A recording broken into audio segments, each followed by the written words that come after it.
I'm good. I had a good day. Work. Good. It wasn't too cold, and my heated vest came in early. I was really excited, so I left work in the middle of the day to go get it. That's pretty cool. And does it work good? Yeah. Yeah, it actually came like half charged. Like not fully charged, but it was like half charged, but like enough for me to just like rip open the Amazon bag and go out the door. And I was like, sweet. I went straight back to work and I was pressing the little button. Like there's a button up on the chest piece that it lights up red or white or blue. And I was sitting there going, hey, check this out. And I was like pressing the little button. And I was like, oh, what's that? You better believe that I was like, oh, it's a heated vest, bruh. Oh, man. It felt so good for the rest of the day. I was so cozy. It's like all fleece, the inside and the outside. Oh nice. Man, it was great. I love fleece. It's so nice. Fleece was my friend in Utah. I love fleece now. Yeah, I just got back from Colorado, man. I was fucking freezing. It was great. Guardian down.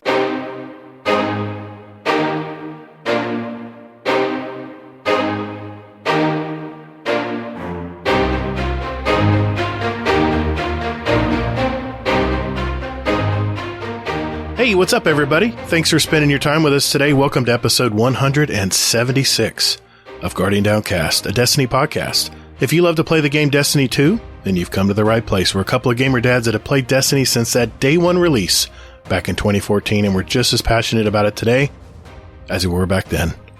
We discuss key topics and news within the game and community, and we not only seek the stories of Destiny content creators, but we're a podcast that gives a voice to the stories of our Destiny gamers out there. And in this game, it's all about community. We're the show that asks, are you ready for Season 19? Is that what we're going to ask? Or I thought we were going to ask, is this a dead game yet? No, not that one. That's for next week when everyone's complaining about the next season. Yeah. I'm your host, Todd, the Gator. And my co-host, Hazel, is back. How you been, man? One day at a time. One day at a time. Yeah. So, go ahead, man. Yeah, just a quick note here. So, my dad actually passed away on Tuesday this week. So, I've been sort of MIA, since probably middle of last week, just because I got the message that he could pretty much go at any time. So, I, wanted to spend some time with him, my mom, my family, that kind of thing. So, yeah, so he, passed away and I'm doing kind of all the things and, luckily, like, everybody has been super supportive that I've talked to, not just in our Discord, but also just at Social Security and everything. So it's just weird and crazy and nice all at the same time. Yeah, that's tough, man. I couldn't imagine what you've been going through this week. So, yeah. How about you, man? How's you been? Well, I mean, God, I want to bring the show down, but I buried my grandmother this week. But she was 96. I mean, she lived a long life. And got to see my cousin's husband, Matt Heafy. Some people might know him. Got to finally talk with him and saw a lot of my family that I don't normally see. It's the other side of the family. And it was good to have the family together. It kind of reminded you why we were all still here. And yeah, just a somber week, But yeah, man, I'm really sorry about your loss, Hazel. I know we've talked about it, for a while now and kind of just kept it under wraps and it's tough. Yeah. But it happens and life goes on. Exactly. Couldn't said it better. Exactly. Well, today we have a brand new guest of the show. Ooh, we do? Yeah. Well, yeah, she's right. But anyway, we had some community members actually reach out and say to me she'd be a great guest for the show. So here she is tonight. She's a fairly new member of the community and the game Destiny 2. Has a very unique job and several hidden talents that we're going to find out about tonight. Please welcome PeepyPipe. How are you tonight? Hello. What's up, Guardians? How's it going? Very good. I'm glad you're on the show tonight. Me too. Yeah, it's going to be fun. Fun night. Sorry to hear about your... What's that? Oh. I said, I was just sorry to hear about your stories there. I was like, oh, yeah, just jumping in sorry. like, hi. It's hard to... Yeah, we're talking about our woes, and we got a nice guest on the show tonight. Yes. But condolences, you guys. And, no worries. I'm sorry to hear about that. Yeah, no worries. Thank you. Well, here's what we have lined up on the show tonight, gang. First, we're going to hear Peep's story and how she discovered Destiny in our community. We'll test her Twitch reflexes in our new and improved fast fire question and answer segment we call the Speed Run. We'll go over the high points of the TWAB, that's this week at Bungie, for the last week of Season of Plunder. So we've learned that PeepyPipe is a self-proclaimed kindergarten. We're going to turn the show over to her and have her ask us whatever she likes about the game Destiny 2, and hopefully we'll have the answers. Next, we're going to answer your questions from our SpeakPipe and our Discord server, and then we're going to add some music to our Guardian Downcast song show playlist. And yes, it's that time. We're going to have our drawings for our question of the month for November. So let's see who the lucky one is for tonight. Let's roll.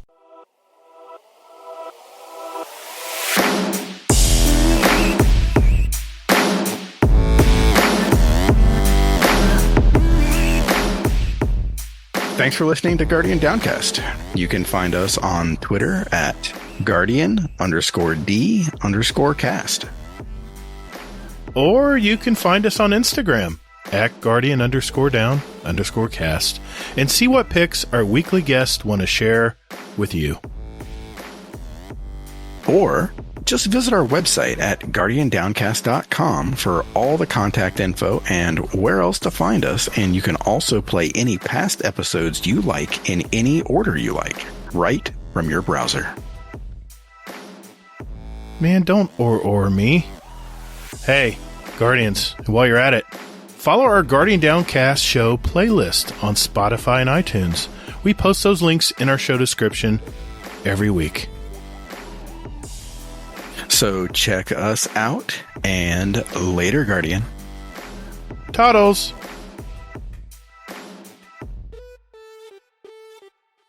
So, PeepyPipe. I always feel like, I always used to talk to my kids. I said, do you have a peepee? Do you need to go to the bathroom? Do you have a peepee? I keep thinking of it every time I say that. But how you doing tonight? You doing good? I am doing great, and I have heard that before. I'm sure you have. Yes, I've learned that you have a young daughter. And where are you from, by the way? Let's ask that first. I think you said you're from Texas. Is that right? Well, I'm originally from Kansas City. I lived there for about 29 years, and then I moved down to Texas, and I've been here for a couple of years. Nice. Yeah. Very cool. Very nice. I'm loving it down here. It's nice. Is there a major difference between Kansas City and Texas? It's a lot hotter during the summer. Oh yeah. But the winters aren't as bad. They're not as cold and not as long. Oh yeah, we have a lot of people in our community from Kansas area. Yeah. It's like the only thing to do is to play Destiny when you're in Kansas, I guess. In the winter, at least. It just gets wet and windy and just icy and ugh. It's pretty yuck. Tornadoes out again. All right, let's go play Destiny. It's ice and snow. Let's go play Destiny. Yeah, in the backyard. Shout out to you, Ninja Muffin and Burning Wing. And gosh. Agent H. Agent H, Jared, yeah. Gosh, so many people we know out there. Yeah. Pretty cool. So, PeepyPipe. Yes. What do you do for a living? What is your profession out there? Well, I work for a company called Auto Cartel, and we're based out in Texas. And we photograph a wide variety of dealerships that are local, and we take photos of the cars and put them up on the website. I have to ask, how on earth did you find that job? Because that's a pretty cool job. I'd love to take photos of cool cars. Yeah. Well, it's crazy because I have a background of working on cars, and then I have a little bit of college, but a lot of high school and hobby photography. And I was just kind of searching those things online, and I found an ad, and I signed up for it, and it was the interview of a lifetime. That is so cool. How long have you been doing that? In a couple months will be 2 years. Oh, very nice. Very nice. What a cool job. It's fun. It's fun. I mean, if you can bear the heat and bear the cold and the wet, I mean, you're out there every day, so I got you. If you can deal with the weather, then it is a great job. I mean, you work by yourself, and you were showing us some of your work in our Discord chat, our show chat. Yeah, it looks very cool. You got some cool angles. Thanks. Definitely some tricks of the trade there I'm not aware of. So, yeah. A lot of it is streamlined. Like all of our photographers that work at the different dealerships, we all have like the same streamline, kind of situations. Yeah. Very so it's not something that I just make up myself, but Okay. Huh. What's the coolest car that you've taken a picture of? Oh man. Oof. That is a tough one. There's been a couple really cool Porsches. I've been in a lot of Land Rovers. There's been Corvettes. There's been, since I work at dealerships, a lot of the cars are like high end, kind of cars. Mm-hmm. Like they're not, older cars. So I'm getting like couple year old vehicles that are around, and God, they're just beautiful. Nice. That's cool. That's really They're cool. so photogenic, taking a picture of a car is much easier than like photographing people, because you don't have to tell the car to smile. Most of them already have a smiley face anyway if you look at the grill. Yeah, like if an artist was doing their job, then the car is going to look good in every angle. Now, if it's a cloudy day, does that make it tougher for you, or do you just use a different filter? That actually makes it easier. Really? Less glare? Yes. On a cloudy day, there is no sunshade. Like there's no hard shades like in the that makes sense. when I'm shooting like the interiors. Mm-hmm. So I don't have to move the car around. On a sunny day, I'd have to move it in order, like I follow the sun all day, so I turn the car around in like 360s depending on where the sun's located. Well, when on a cloudy day, I just have to park it in one location and I can shoot all the way around it without having to move it. Never knew that. So cloudy days are a lot easier, believe it or not. Okay. A lot quicker. Yeah. And they actually give a much better photo because, like I said, there's no glares and hard shadows. Gotcha. Give us one of your earliest gaming memories. Earliest gaming memories is probably going to be Crash Bandicoot. Hell yeah. You said, you were just talking about PlayStation. Yeah. The PS1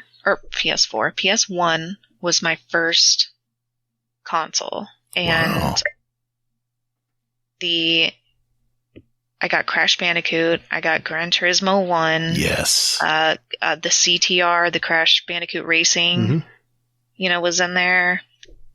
Those were my first ones that I remember. It was definitely some Crash. Now, I watched my dad play some games on the PC when I was much younger. He used to play Tomb Raider and Duke Nukem and God, what's that? Quake. And I would watch him just play them on the computer, and it was interesting, and so I ended up getting a PlayStation to go on with my gaming, And he was so into computers that my dad actually got me my own PC in my own room when I was in elementary school. Wow. And so I learned how to type and, do Word, Notebook, what's that little mine game, that little Minecraft, not Minecraft. Minesweeper. Yeah, like even just like basic solitaire. But I was like in 4th grade, like just learning how to like play those like basic games. I remember my dad showed me how to do Control-Alt-Delete. Like I just remember, like Jeez, that was you learned it early, didn't you? Super early, man. Didn't have that option. And like when you restart the computer, how you just like mash on the escape, to bring up. Back in Windows 95 days prior. That's awesome. Jeez. So hats off to him for really getting me into the tech side of my brain. All these cool gaming dads. Where was my dad? He was busy working. I mean, he was always out, but yeah, I wish I had a gaming family. Didn't happen to me. Well, let me ask you this. How'd you find Destiny? Excuse me. Destiny came into my life when my boyfriend decided to tell me, hey, my friend wants to play this game and I think you should play with us. It's like, all right. So I watched him play for a little while and they were playing a lot of PvP stuff. And I was like, I don't know if I'm ready to just jump into a online shooter game.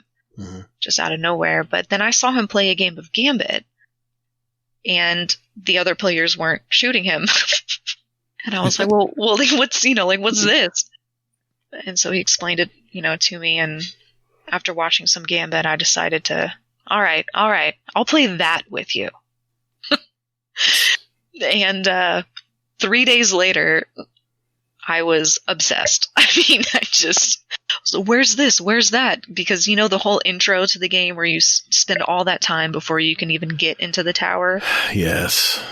New life experience. I thought that you were just gonna just jump in and play a game of Gambit.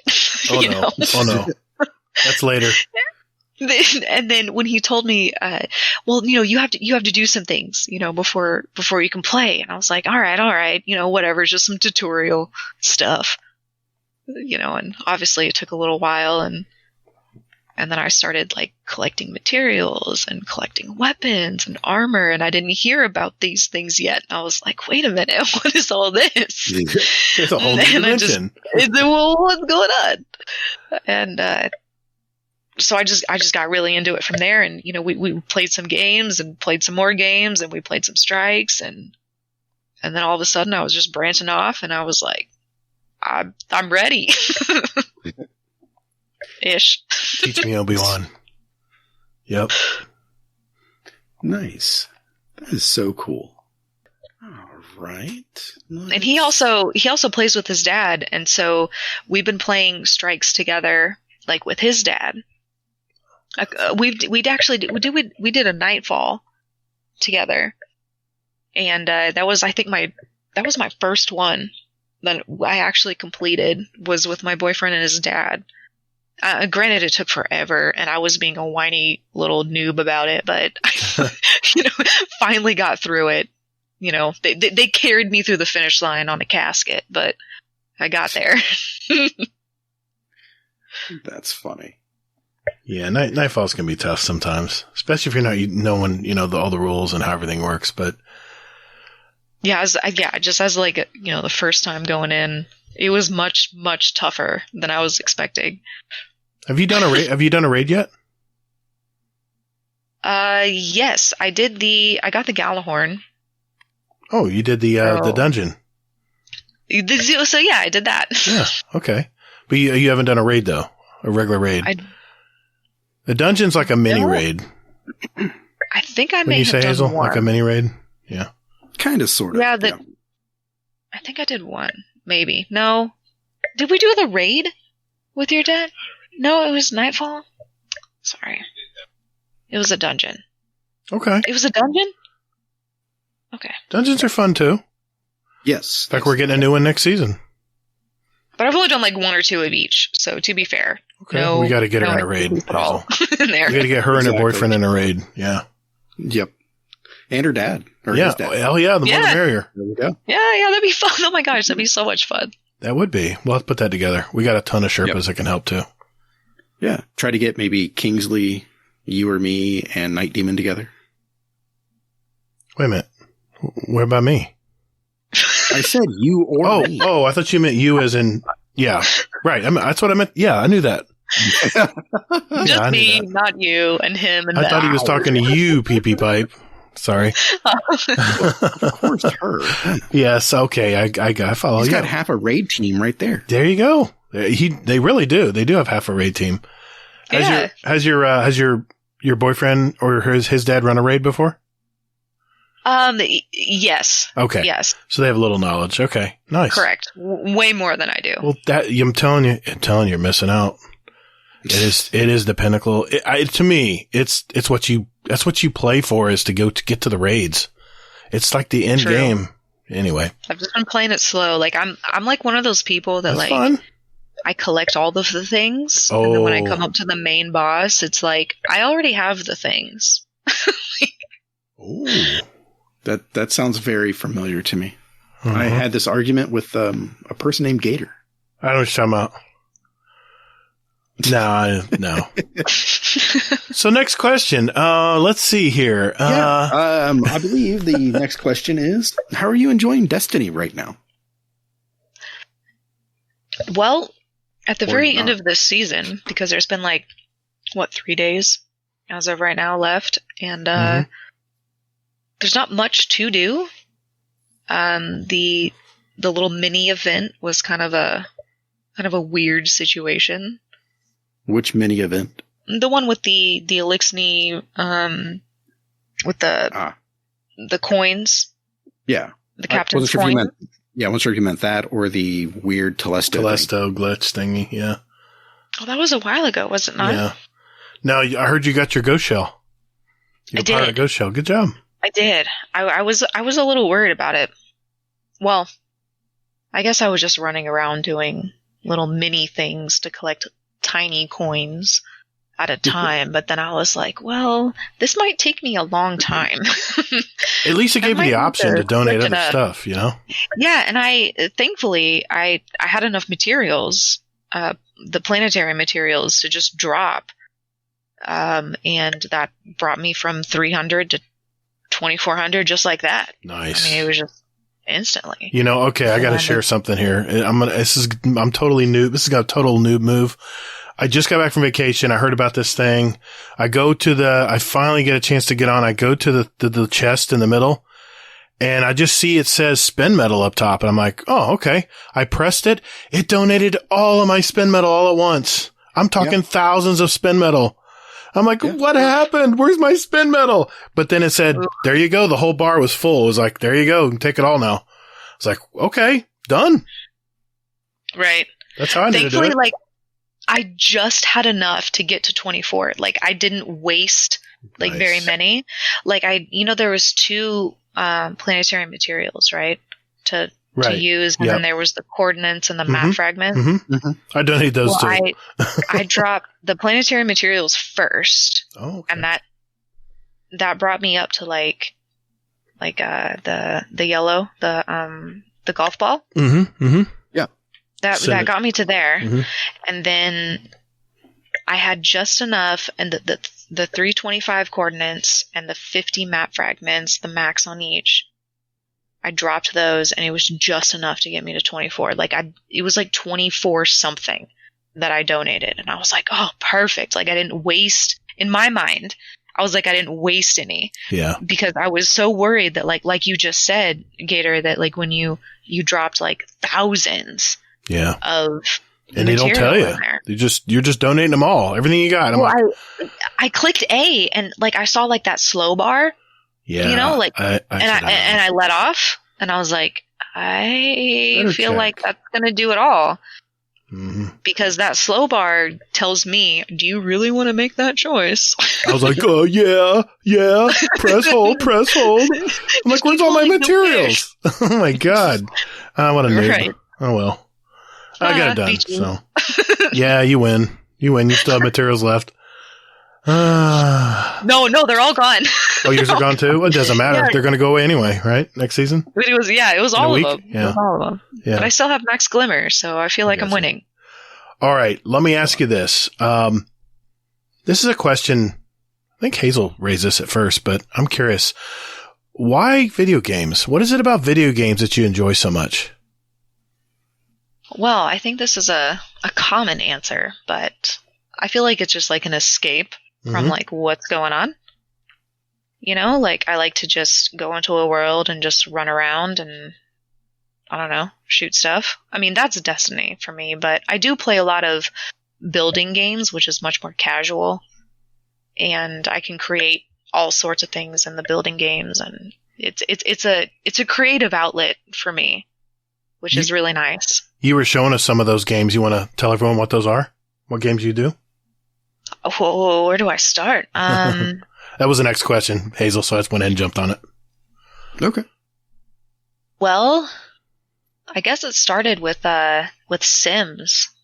I guess like Sims 1, the original. Nice. I just started building houses, and then I got expansions, Sim 2, Sim 3, Sims 4, not all of the expansions, but a pretty decent handful of them. And the further the game got, the more in-depth the options were. Like, you used to just do like brick building. Well, then it got to diagonals and stairs and levels and diagonal roofs. You know, like it got more intricate. And so I enjoyed the challenge of trying new things with that. And I did a lot of the Roller Coaster Tycoon games, you know, like the early ones. Those were fun. I did Pharaoh and Cleopatra and the Zeus games, like the Tropico, and you know, like the real-time strategy games. Yeah. Nice. Yeah. And then I got back into building with Planet Coaster. Really kicked it off for me.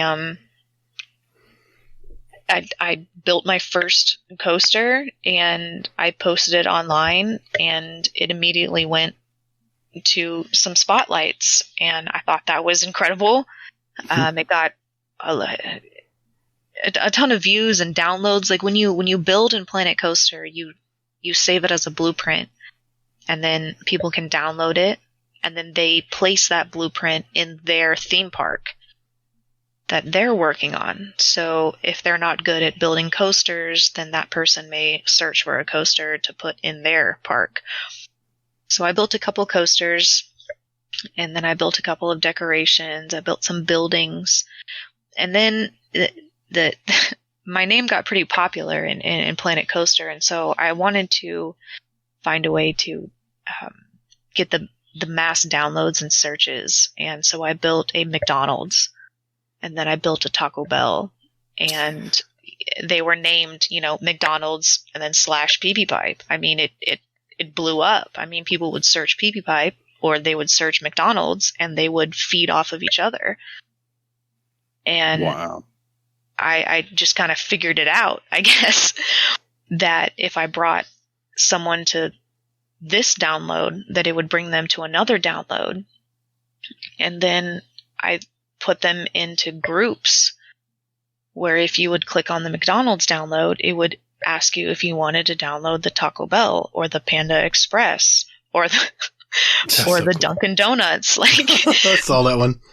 Like, you know, they were all just linked together. And so it went, I don't want to say viral, but each one of those builds have 5,000 downloads each. That's great. Which is insane to me that it got that big. I mean, that's cool. That's pretty cool. So I built a lot in that, in Planet Coaster, and did that for a couple years. I played Grounded from beta. Day release, boyfriend and I just jumped right in, and we just started grinding like crazy. I was like the builder gatherer, and he was like the hunter fighter shooter person. And so we were like a good team, because like I was building these insane bases. And if the developers of Grounded were to see what I built, man, they would be so proud of themselves that it was even possible to do something like that. And so those are some of the pictures that I sent you all, the Grounded bases. And I played a lot of Forza, and my car photography just kind of overflowed into playing Forza and taking pictures in the game, because it was really cool that I could customize the cars themselves. I could change the color, I could change the wheels, I could, you know, anything that I wanted, I could change the car. And then I could drive it in this insane map that Forza 5 Horizon is. You can put that car anywhere.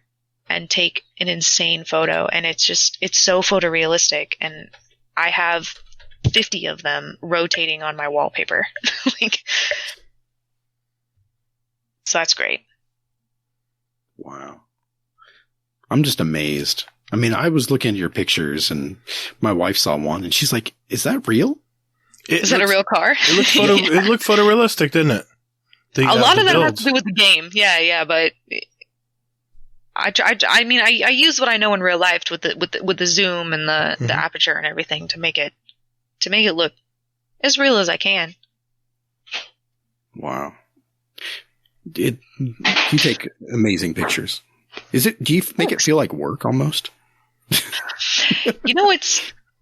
It's not. I enjoy my job a ton. I mean, I go straight from my house to the dealership and I grab some keys and I go shoot some cars and I listen to y'all during the day. So, I mean, it's a pretty good day. You know, I just get to, look at great machines all day through a lens, and no one bothers. You know, I was thinking Hazel is her and the Guardian photographer could talk, because she's starting to get into Guardian photography now. Yeah, he's all about angles and stuff. He's taking our portraits and stuff as well. Good guy. Yeah, I've been really trying to. Well, not lately, but when I first started playing the game, I wanted to do photography in Destiny, and I was like, this is kind of cool, but there's not really a good camera, you know, like it's just kind of like, you just kind of have to get it just right. But like in Forza or even in Planet Coaster, like you can take the camera, like zoom out, like way out, like a free cam, you know? Yeah. So you can't free cam in Destiny. I know. Believe me, I've been pushing for it. If that was available, yeah, like if we could just pause, like in PvE, and just zoom out on a free cam, can you imagine those shots that we could get? Oh my god! And I've been pushing this on my YouTube, is if we had a free roaming camera, people who played PvP could totally dissect the game and actually even pivot to other players and see how they play against you. It would be revolutionary. And this was done when Black Ops was out. I mean, what was that 2009 game? I mean, come on. Yeah. Even Halo had a free cam. Yeah, exactly. That's right. Well, I didn't play Halo, but yeah, that would be nice. Just like Halo. Why not? All right, I'll step off my pedestal. Sorry. Go ahead, Hazel. Okay. Okay. So the next question looks to be, do you have any other like past gamer tags? Or have you always been PeepyPipe? I had one maybe for like 2 years, and it was Wolfsburg B6, and it had to do with the car that I had, which was a Wolfsburg Limited Edition. Yeah, it was a Wolfsburg. It was a Passat. It was a Passat, actually. Even better. And it was a B6, which was the body style at the time. Like there's a B7, there's a B8, you know, nice. But mine was a B6. So I went by Wolfsburg B6 for a while, but then when that car got totaled, not my fault. I wasn't even in the car when it happened. No. Yeah, some lady just drove right into it and totaled it when it was parked. Yeah. But anyways, so after that happened, I was really upset. And so I changed my gamer tag to PeepyPipe. And I've been that for many, many of years. Okay. Well, I have a couple real important questions I need to ask you here. First, how did you originally find our community? I'm just curious. Well, you guys have heard this one too many times. Google? Nope. Google, please. I'm trying, man. I'm trying to get better. Please. No, I know the answer. It was on Spotify. What? That's good. I'd love to hear that. Yes. It was recommended? Okay. I was on Spotify and I searched Destiny 2 and there was 2 podcasts back to back. And it was yours and Two Titans and a Hunter. Yeah. And of course. I know. That's I'm not bitter at all. I know. I'm not bitter at all. I know. I preempt. So I listened to like 5-6 episodes of Two Titans and a Hunter. I joined the Discord, hanging out, and there was links to y'all's Discord. So I went over there, and then I searched you in Spotify, and now I listen to both continuously every week. Nice. I like it. All right. Now the important question. PeepyPipe. Do you do bounties? I do bounties all the time. Yes. That's good. That's smart. It's very smart. I do. Mainly, okay, I have a couple of reasons. Mainly because since I'm still so new to the game, I find them easy, achievable, and somewhat slightly rewarding. But that was at the very early part. But every time that I go to a planet, I usually try to grab a couple. Like if I'm already out there. See, Hazel, you listening? Go ahead. If I'm already out there, like doing the things, might as well get bonus things for the things that I'm already doing. Exactly. He's still not going to do it. And now I also understand that once you hit level 100, it doesn't make as much sense. True. But I also find completing bounties, doing lost sectors, public events, a very casual experience in Destiny 2. And there is some points that I like to be casual rather than just palm sweating every time. Absolutely. I like that the game gives me an option to palm sweat or fall asleep while I'm playing. Either way. See, Hazel? You hear this? Your point. There's options. Just do your damn bounties. Hades, don't you say a thing. Don't want to hear you, Hades. I'm good. Jeez.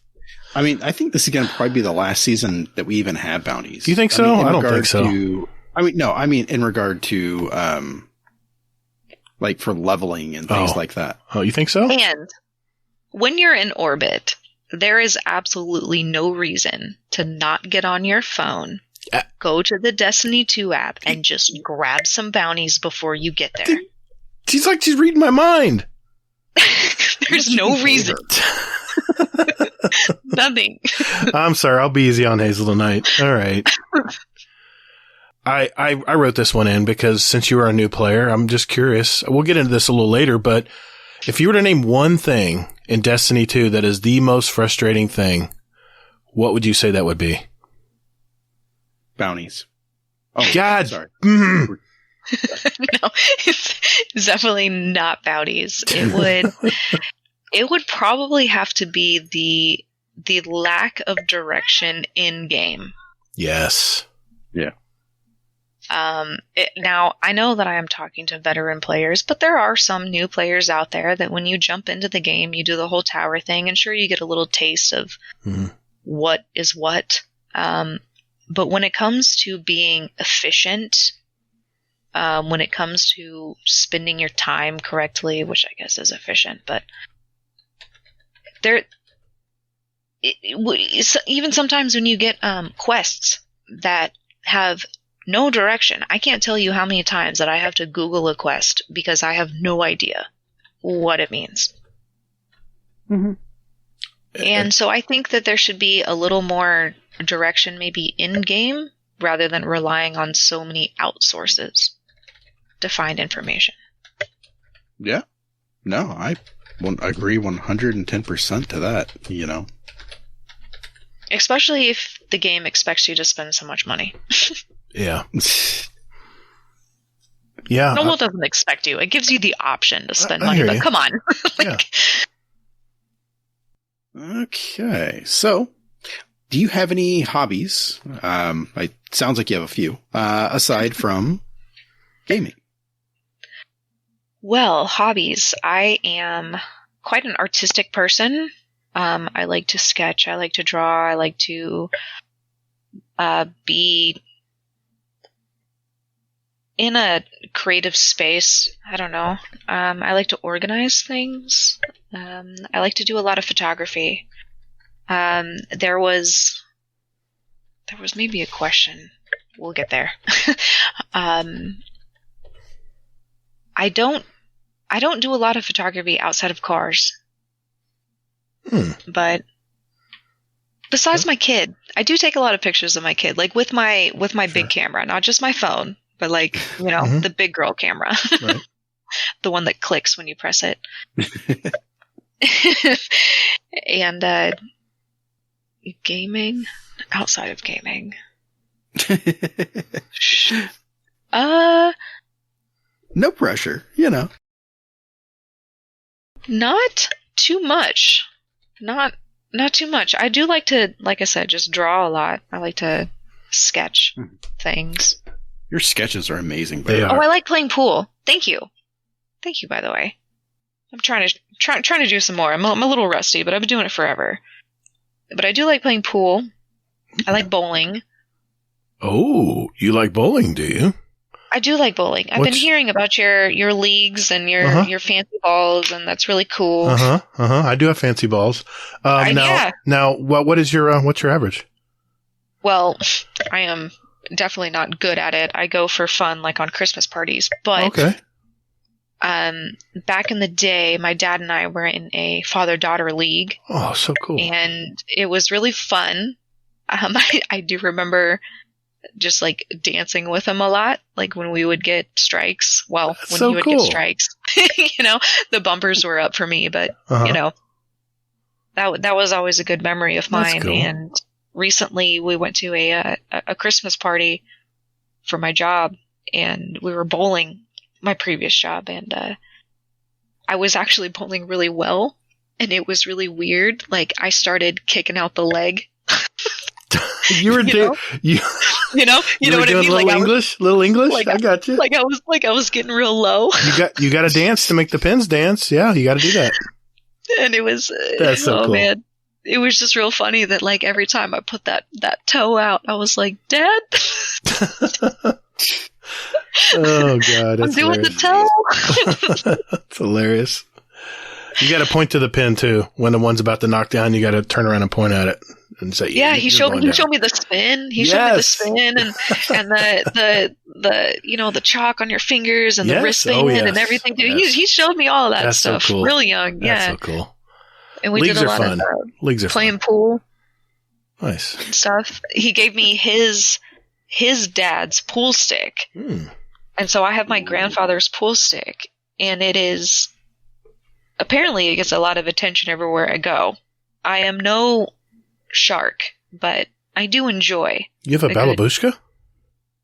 No, I have no idea what it is, but it gets attention where I go. Oh, I don't that's know. awesome. I don't know what it is. It's my be a good stick. grandfather's. So it must be it must be something, but they like the mother of pearl in it. So I don't know. You're like it's a pool cue. I don't know. I don't know. It's fun. It's fun. Nice. Yeah, I love pool. I haven't played lately, but I love it. Used to do that. I think didn't you say when your dad used to play pool all the time, Hazel, when you were younger? Yeah. There was a pool hall. I mean, that was where I played my first video game. That's right. That's why I remember that. Yeah, there was a pool hall right behind where we lived, so I pretty much grew up there and. He drank and played pool, and I played video games. Yeah, lucky bastard. Nice. I mean, yeah, that's cool. I remember the bowling alley a lot. My dad would, he'd give me a couple bucks and yes. I'd go to the arcade. Yeah, and I would miss arcades. Oh man, being a kid in the arcade. Oh man, that was the best with like the skee ball and like the one where you press the light when it has to get in the rings and the little the truck dump. Oh, coins. Yeah. My dad was so good at that. That's so cool. We'd get so much stuff. I interrupted. I apologize. Did you have any other hobbies that you want to mention? You didn't interrupt, but no, I just, I don't know, just being a creative person, like anything that has to deal with creativity, like I'm about it. Or cars. Anything about cars. Cars, literally you say? I'm sorry, I won't bother you. Never mind. No, you gave us a lot of pictures. Can Hazel put that in our Instagram afterwards? Yeah, absolutely. Okay. There's quite a few of them that can. I would say that the ones of the dealership. No, we wouldn't do that. Just mainly your builds in the game and stuff. Oh yeah, absolutely. Okay. Anything game related is 100%. I mean, they look photorealistic. They look really good. Thank you. I like to put my gamer tag on the license plate. Oh, nice. You know, I like it. And it's really cool when the wallpapers are switching through. Oh yeah, and I'm like, oh, that's a really cool picture. And then like I look in and I'm like, oh, PeepyPipe. I'm like, oh, that's even cooler. It's like a car and it's a custom car that I built in the game. I placed it there and then I shot that photo. That's great. You know, so it's just really cool to like look at my background on my PC and be like, there's so many customizations of taking pictures in Forza. Nice. Yeah, it looks so good. Okay. Moment of truth. Miss PeepyPipe. What is behind that gamer tag? Dun dun dun. Well, it is apparently split up into two. Okay. As you can see, Peepy and Pipe. Mm-hmm.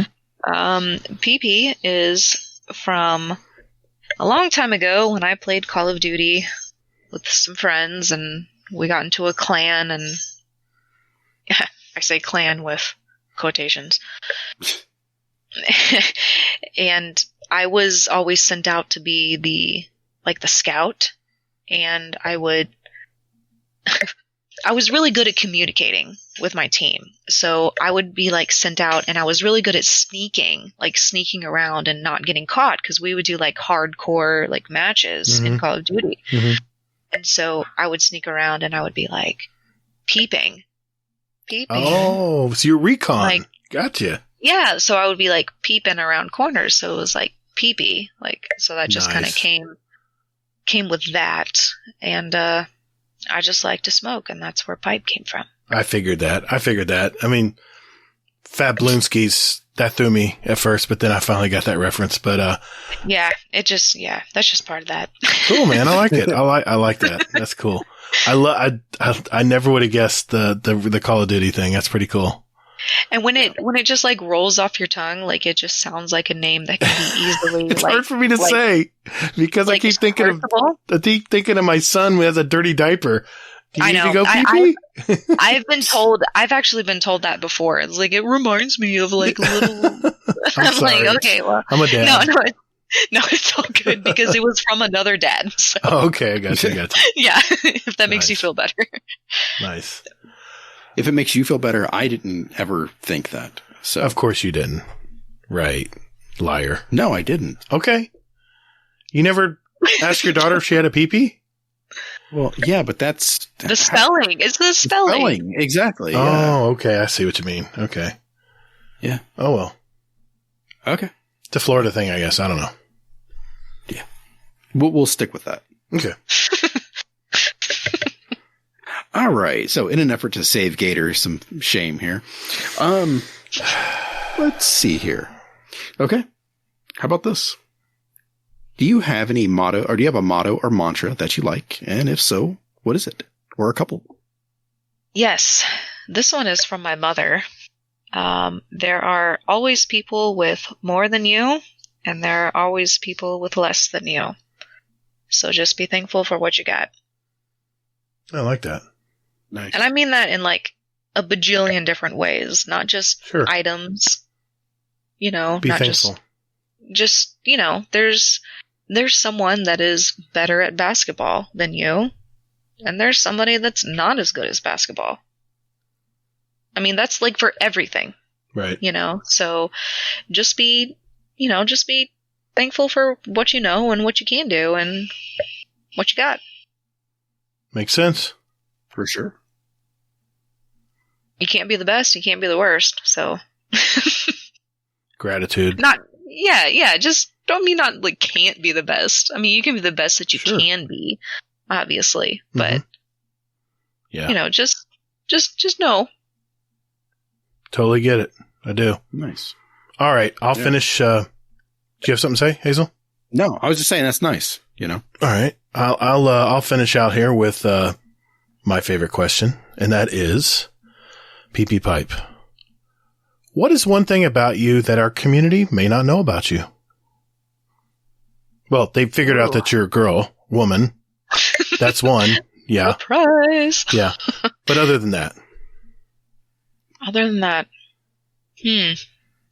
I have been in the automotive industry for half of my life.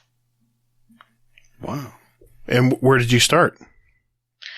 I started actually changing oil at an instant oil change place. Yeah. That is so cool.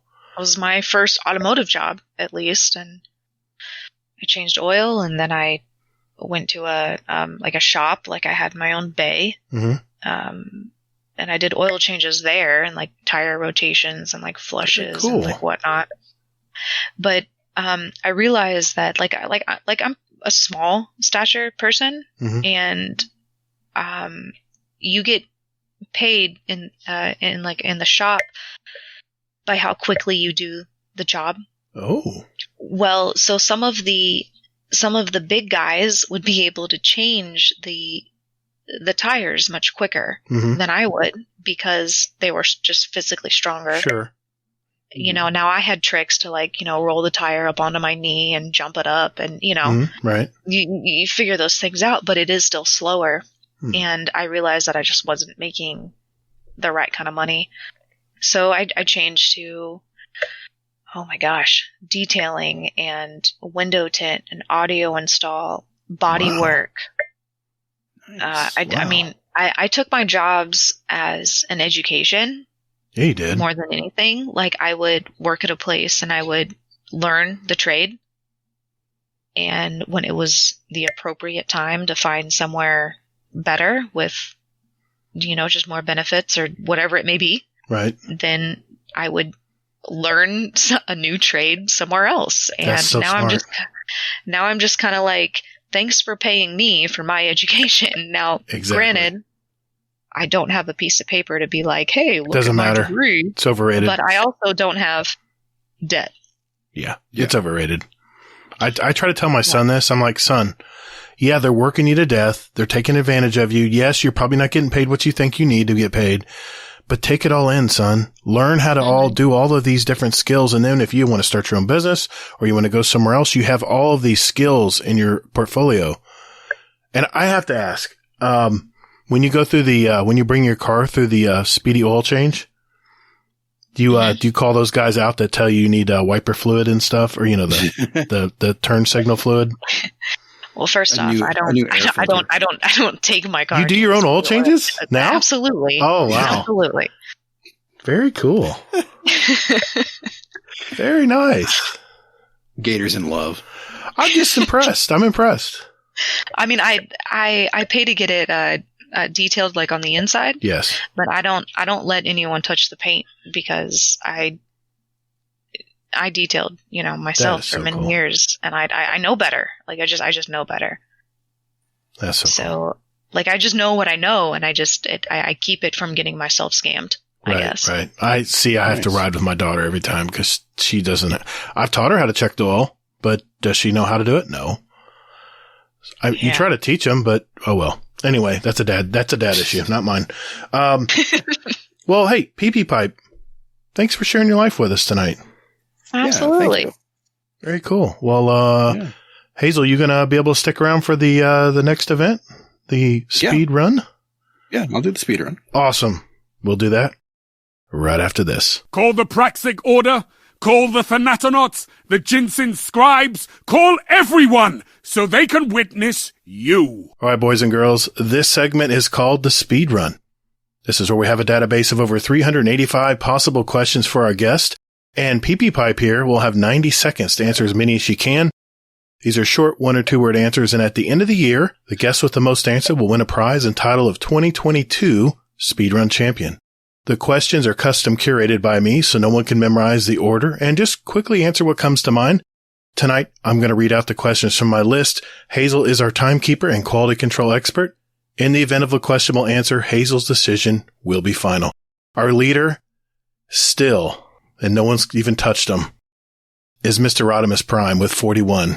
So I ask you, PeepyPipe, you ready? I am ready as I can be. Hazel, we good? I believe that we are. Here we go. 3, 2, 1. Warlock, Titan, or Hunter? Hunter. If you could live anywhere in the world, where would it be? Colorado. Void, solar arc, or stasis? Void. Should there be freelance solo strikes? Yes. Sneakers or loafers? Sneakers. Strawberry or grape jelly? Strawberry. Ryan Reynolds or Ryan Stiles? Ryan Reynolds. Strikes, Crucible, or Gambit? Gambit. Which famous celebrity would you want to punch in the face? Britney Spears. Apple. Don't tell Britney that. Apple or Android? Android. If you could choose, who would voice your ghost?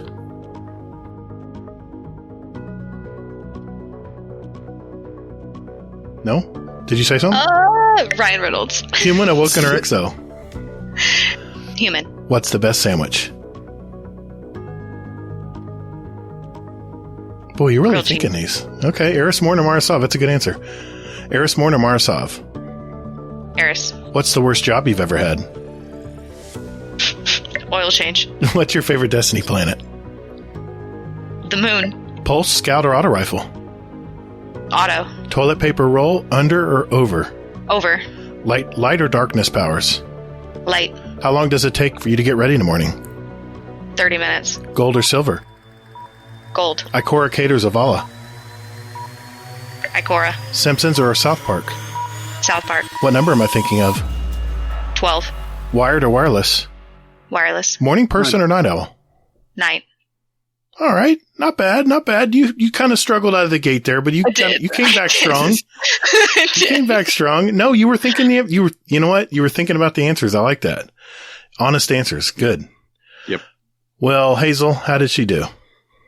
26. Not bad. Not bad at all. Not bad. That's awful.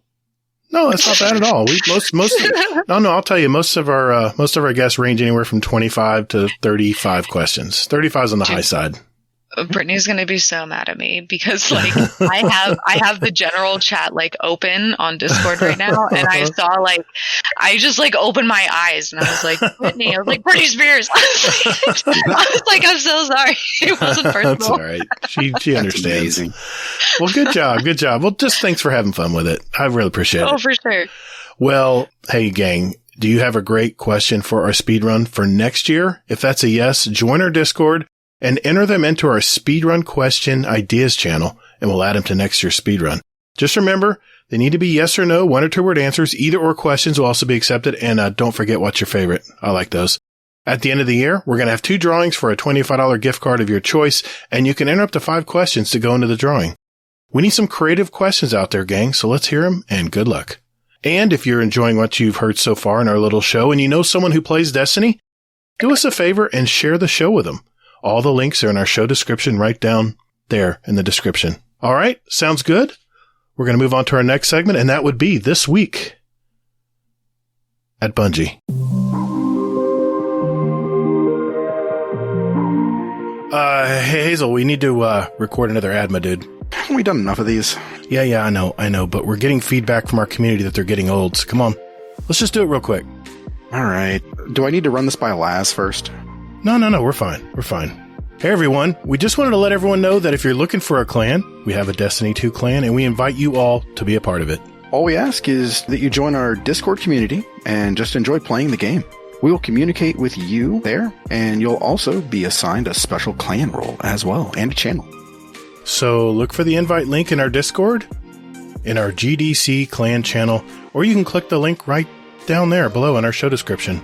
Yep, our Discord community is pretty awesome. And we have hundreds of active, like-minded Destiny 2 gamers in there. Also, we have a special 100.io bot that can put together groups for whatever you want to get done. So hit that link, join our community at discord.gg/GuardianDowncast. And if you want to be in our clan, just let one of our mods know, and we'll open the door for you. All right, enough of this shameless plug. That's it. Cut. Okay, fine. Jeez. Later, Guardian. Laz? No, okay, I'm out.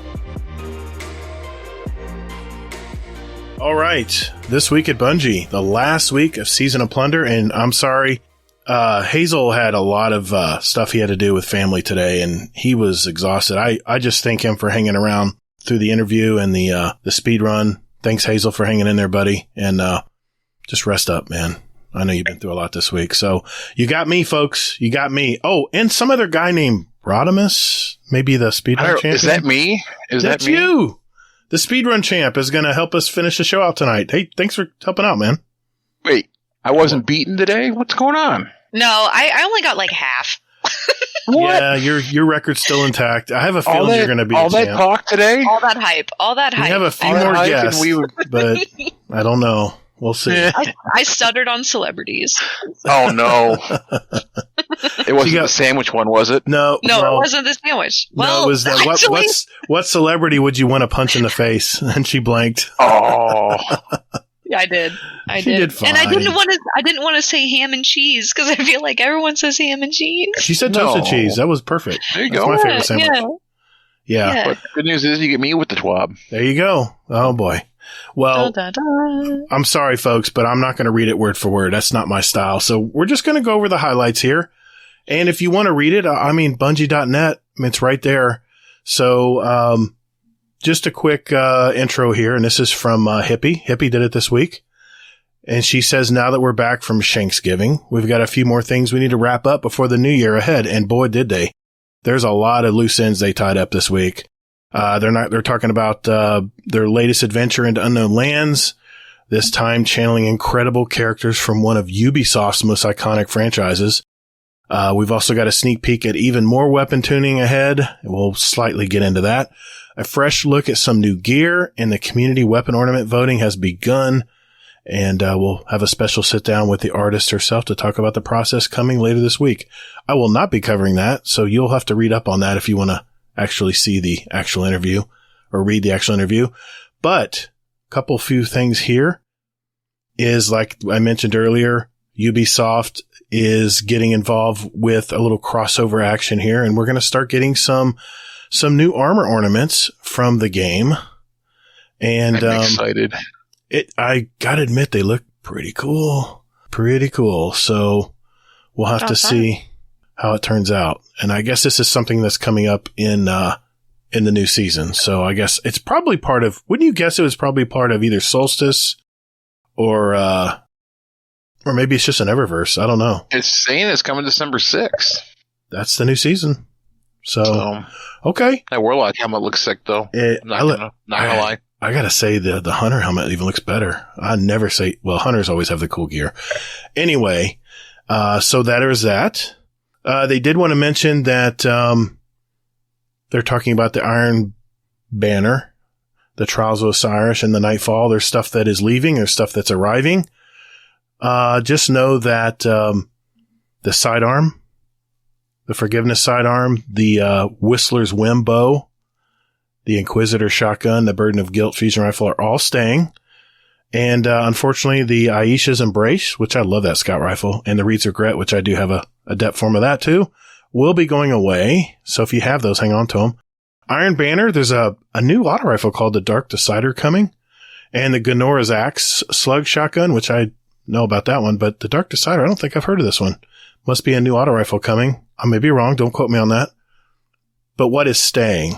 The Allied Demand sidearm, the Roar the Bear rocket launcher has a great impact. The Wiz and Rebuke fusion rifle, the Hero's Burden submachine gun, Frontier's Cry hand cannon, and the Razor's Edge sword are all staying. But the Forge's Pledge pulse rifle and the Reese Walker shotgun are leaving. So if you have those, hang on to those as well, because you're not going to be able to get them again. In the Nightfall, what's arriving, the Wendigo is back. the GL3 heavy grenade launcher, the hung jury, which I'm very happy about because I never got one. I was not doing, the Nightfalls or the GMs back when those were offered. So I'm glad they're bringing that back. The silicone Neuroma sniper rifle and the duty bound auto rifle will be leaving. So keep that in mind.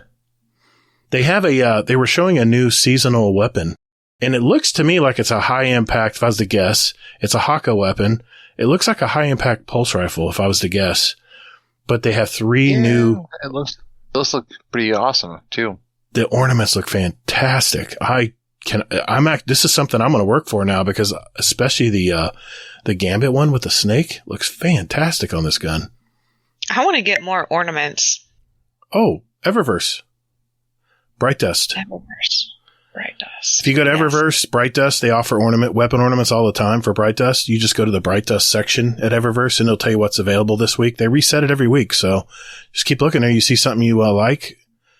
Yes, I've been going through there. I just, I don't get enough Bright Dust to spend it every week. If that makes sense. So I got you.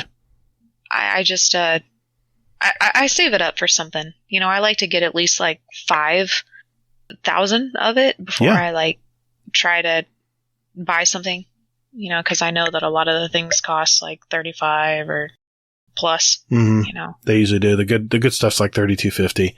That's a lot. Yeah. $32.50. So I try to get to 5 before I say okay, let's go buy something.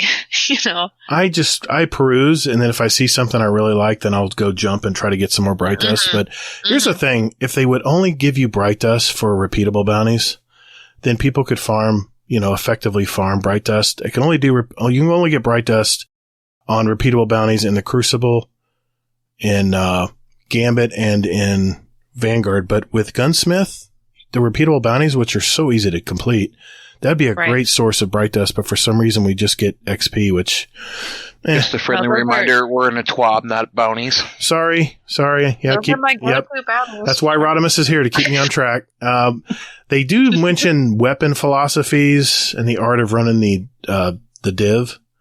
And I'm not going to get really into this too much. They talk about different weapon archetypes, a shotgun, how they're going to have more evenly distributed cones instead of the randomness. They talk about the duality. The lightweight is going to have different patterns depending on the archetype of the weapon with shotguns. That's kind of cool. I like how they're doing that. It's not RNG. Let's see. They talk about sidearms, fusion rifles, and glaives, hand cannons, and the things that they're changing on them. I guess I'll go over them briefly here. They said sidearms are much more viable in PvP since 6.25 buff to this weapon's type auto-aim fall-off distance, but this caused a notable overbuff to Drang. So they're just adjusting Drang's zoom. They're going to reduce the zoom from 14 to 13. That's bigger than you think, but yes, they're nerfing just a little, the Drang. Now onto fusion rifles. Main ingredient is still widely effective as a range Y fusion rifle due to being able to roll with stability perks in both columns. We've adjusted some of those perks, but we won't, want to poke at it too much. But they say they're just going to slightly hit them and get those. So they're reducing stability from 49 to 35 and reducing aim assist from 59 to 45. The fusion rifle reticles don't react much to changing accuracy due to firing or jumping, even when on mouse and keyboard and a high FOV. So they rebuilt the fusion rifle hipfire reticle so that it reacts more obviously to changes in the accuracy cone. Okay, I'm happy with that. Glaives, who cares about glaives? Moving on. Hand cannon, who cares about hand cannons? Moving on. Okay. Monkey won't like that about you. Fine. The glaive projectiles have not hit our quality bar. And there's been people telling about hit registration's been a little iffy, so they basically are making the glaive projectiles more reliable as far as hit detection over the given network. The glaive melee attacks can now benefit from the exotic armor perks on Syntheseps, Wormgod, Caress, and Winter's Guile. Okay, I like that. Glaive melee damage multipliers are reduced from 25 to 30% against champions, mini bosses, bosses, and vehicles. Damage against major and minor enemies is unchanged, and glaive melee base damage has been reduced to 75 to 67. So maybe Monkey can't terrorize us in the Crucible as much as he used to. Oh, he still will. He still will. Yep. Hand cannons. Pew, pew. What's that? Go ahead. Oh, no, I just said pew pew. The glaive. Yeah. I'm not a fan. Not a fan either. Not a fan. If you're not a fan of getting stabbed by it, that's all. That's it. I haven't played with it enough to necessarily say. Oh, you'll have fun with them once you figure out how to use them effectively. There's a learning curve. There's a little bit of a skill to it. I got that first one, like the Enigma. Mm-hmm. You know, crafted that one? Yeah.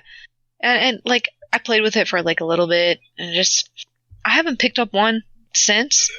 That's literally been like my only one, and it's been all right, but it's satisfying to melee stuff in first person, though. Yes, I have seen some people playing with them, and I've tried them, and I'm trying to get a little more fluent with the different moves that they do. Mm-hmm. You know, because there's not just like a trigger. Right. You can actually, you can actually use your shields and just like the heavy slot swords. Yeah, exactly. You know, like those have different moves as well, which I'm depending still trying on the archetype of sword. Yeah, exactly. Right, and I am still trying to get. Oh, swords are fun. Basic, yeah, just basic with swords. Like I have an exotic sword. God, what is it? I have it on me. The Black Talon. Yeah. Oh, yeah. It's great. You throw a projectile that tracks pretty good too. Yeah. That thing's a lot of fun. I picked up that and a super rated bow at the same time. The heavy bow? No, it was the first slot. Oh, it's a kinetic bow. It's an exotic?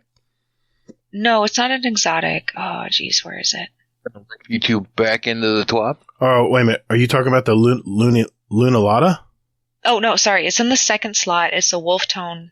Oh, yeah, draw. yeah. Oh, yeah. And I was using that and the sword at the same time, and I felt like a legit hunter. I'm telling you, they're fun. That felt fun. They're fun. Okay, Dad is telling me to go back to the TWAB, so we'll do that. Sorry. They did want to mention. Well, the only thing on hand can is, they're bringing the rose back, so they're tuning the rose because it was untouched by the lightweight changes before. So they're increasing the range from 38 to 43, reducing stability from 45 to 40, reduce handling from 68 to 60, and airborne effectiveness is at 20. That's all I need to say about that. I'm going to use the rose. We'll see. We'll see what happens. Blinding effects. They switched this to new arc blind effect, which has significantly reduced screen brightness. So they're adjusting that so people don't have seizures, I imagine. Let's see. Perks, reworks. Air Assault now grants a stacking bonus to airborne effectiveness. Maximum 2 stacks, 1 per final blow, 2 per airborne final. Each stack is plus 30 airborne effectiveness. Headseeker has been boring and questionably useful perk in pulse rifles for a while, so we've redesigned that. Body shots now increase your precision multiplier and increase aim assist. Additional body shots reset the timer. 0.1. It has a 0.55 base timer. Body shots while Headseeker's active reset the timer. This is going to be a sleeper perk, guys. With if you have a pulse rifle with Headseeker, don't sleep on this. This is a good boost to power and effectiveness, ease of killing stuff. Let's see. Lots of stuff here. Seraph rounds. They're adjusting the Seraph rounds. They've removed the plus 10% range scaler, but now offers plus 7 stability and 3 range. Encore. What the hell's an Encore? I don't even remember what an Encore is. Final blows now grants. Oh, Encore, the perk. Gotcha. I got it on my sidearm. Let's see. Final blows grant stacks of Encore and stacks granted increased stability, range, and accuracy. Body shot final blows grant 1 stack. Precision final blows grant 2 stacks with a maximum of 4 stacks. It lasts 7 seconds. Enhanced lasts 7.5. Final blows refresh the timer.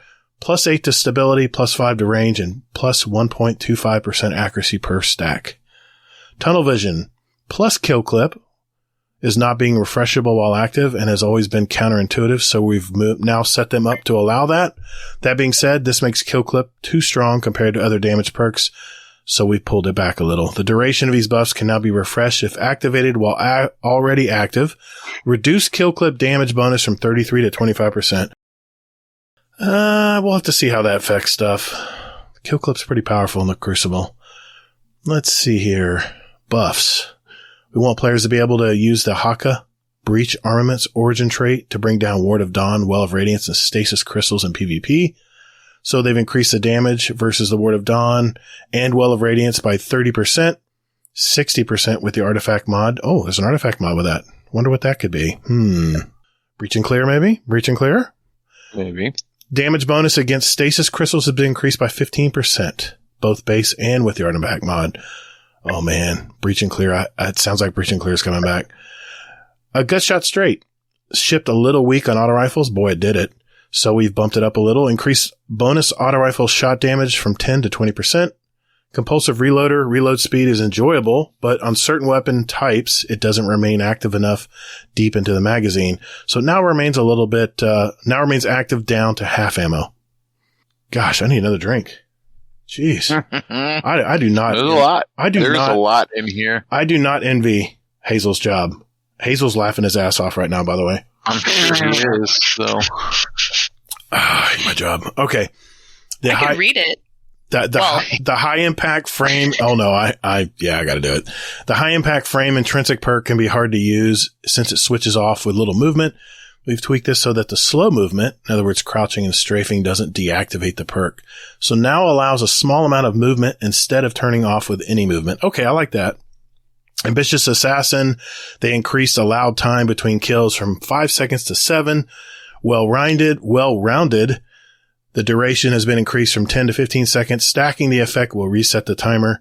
Recombination had some reliability issues. Man, that's too bad because I love this perk. It's on the Deep Stone Crypt weapons.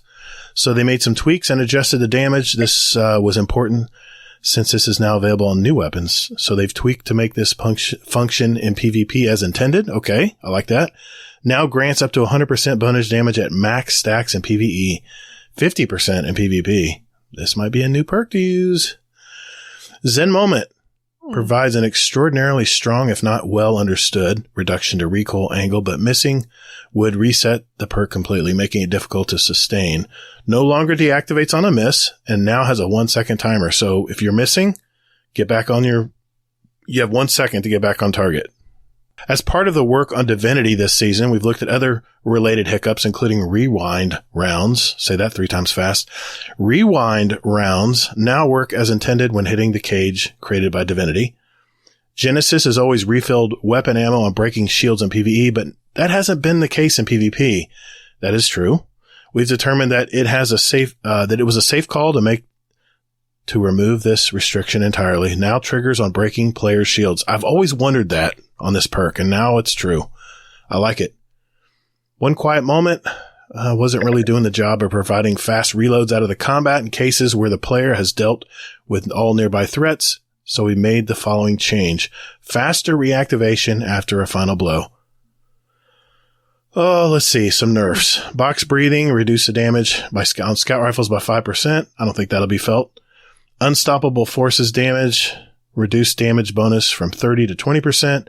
1-2 punch, reduced bonus melee damage from 3x to 2x versus most enemies with unpowered melees, from 1.8 to 1.4 versus most enemies with charged melees, and reduce the additional bonus versus bosses from 0.5 to 0.25. Bug fixes. Oh, shit's broken.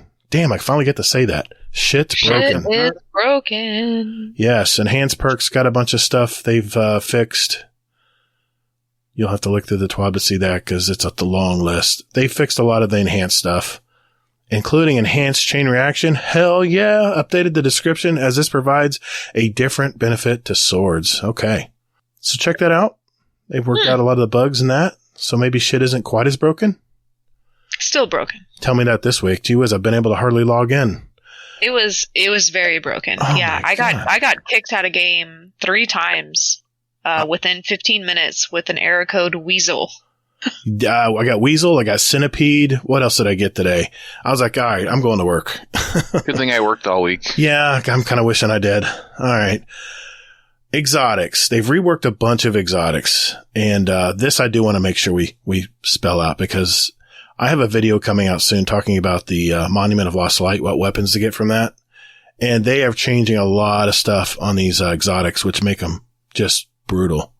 Going to make them some really deadly weapons. So let's start with Fundamentals perk, which can be seen on damage switching type exotics like Borealis, Hardlight, and Dead Messenger. They say while they're functional, it felt like it could do more to grant the modes some identity based on selected damage type. So each damage type now grants different weapon stats, like Elemental Capacitor does. So that being said, Arc will give you plus 25 handling and 5 range. Solar, plus 35 reload speed and 20 airborne effectiveness. Void will give you plus 20 stability and plus 10 aim assist. Hell yeah, I'm ready for that. Let's see. They've, breaking a match shield now refills the magazine from reserves and allows your next 5 shots to deal bonus damage, not deactivated by reloading. That's important. Jade Rabbit is strong, and they're changing it a little more redesign there. They're going to quickly landing 3 crits, Elmer Fudd.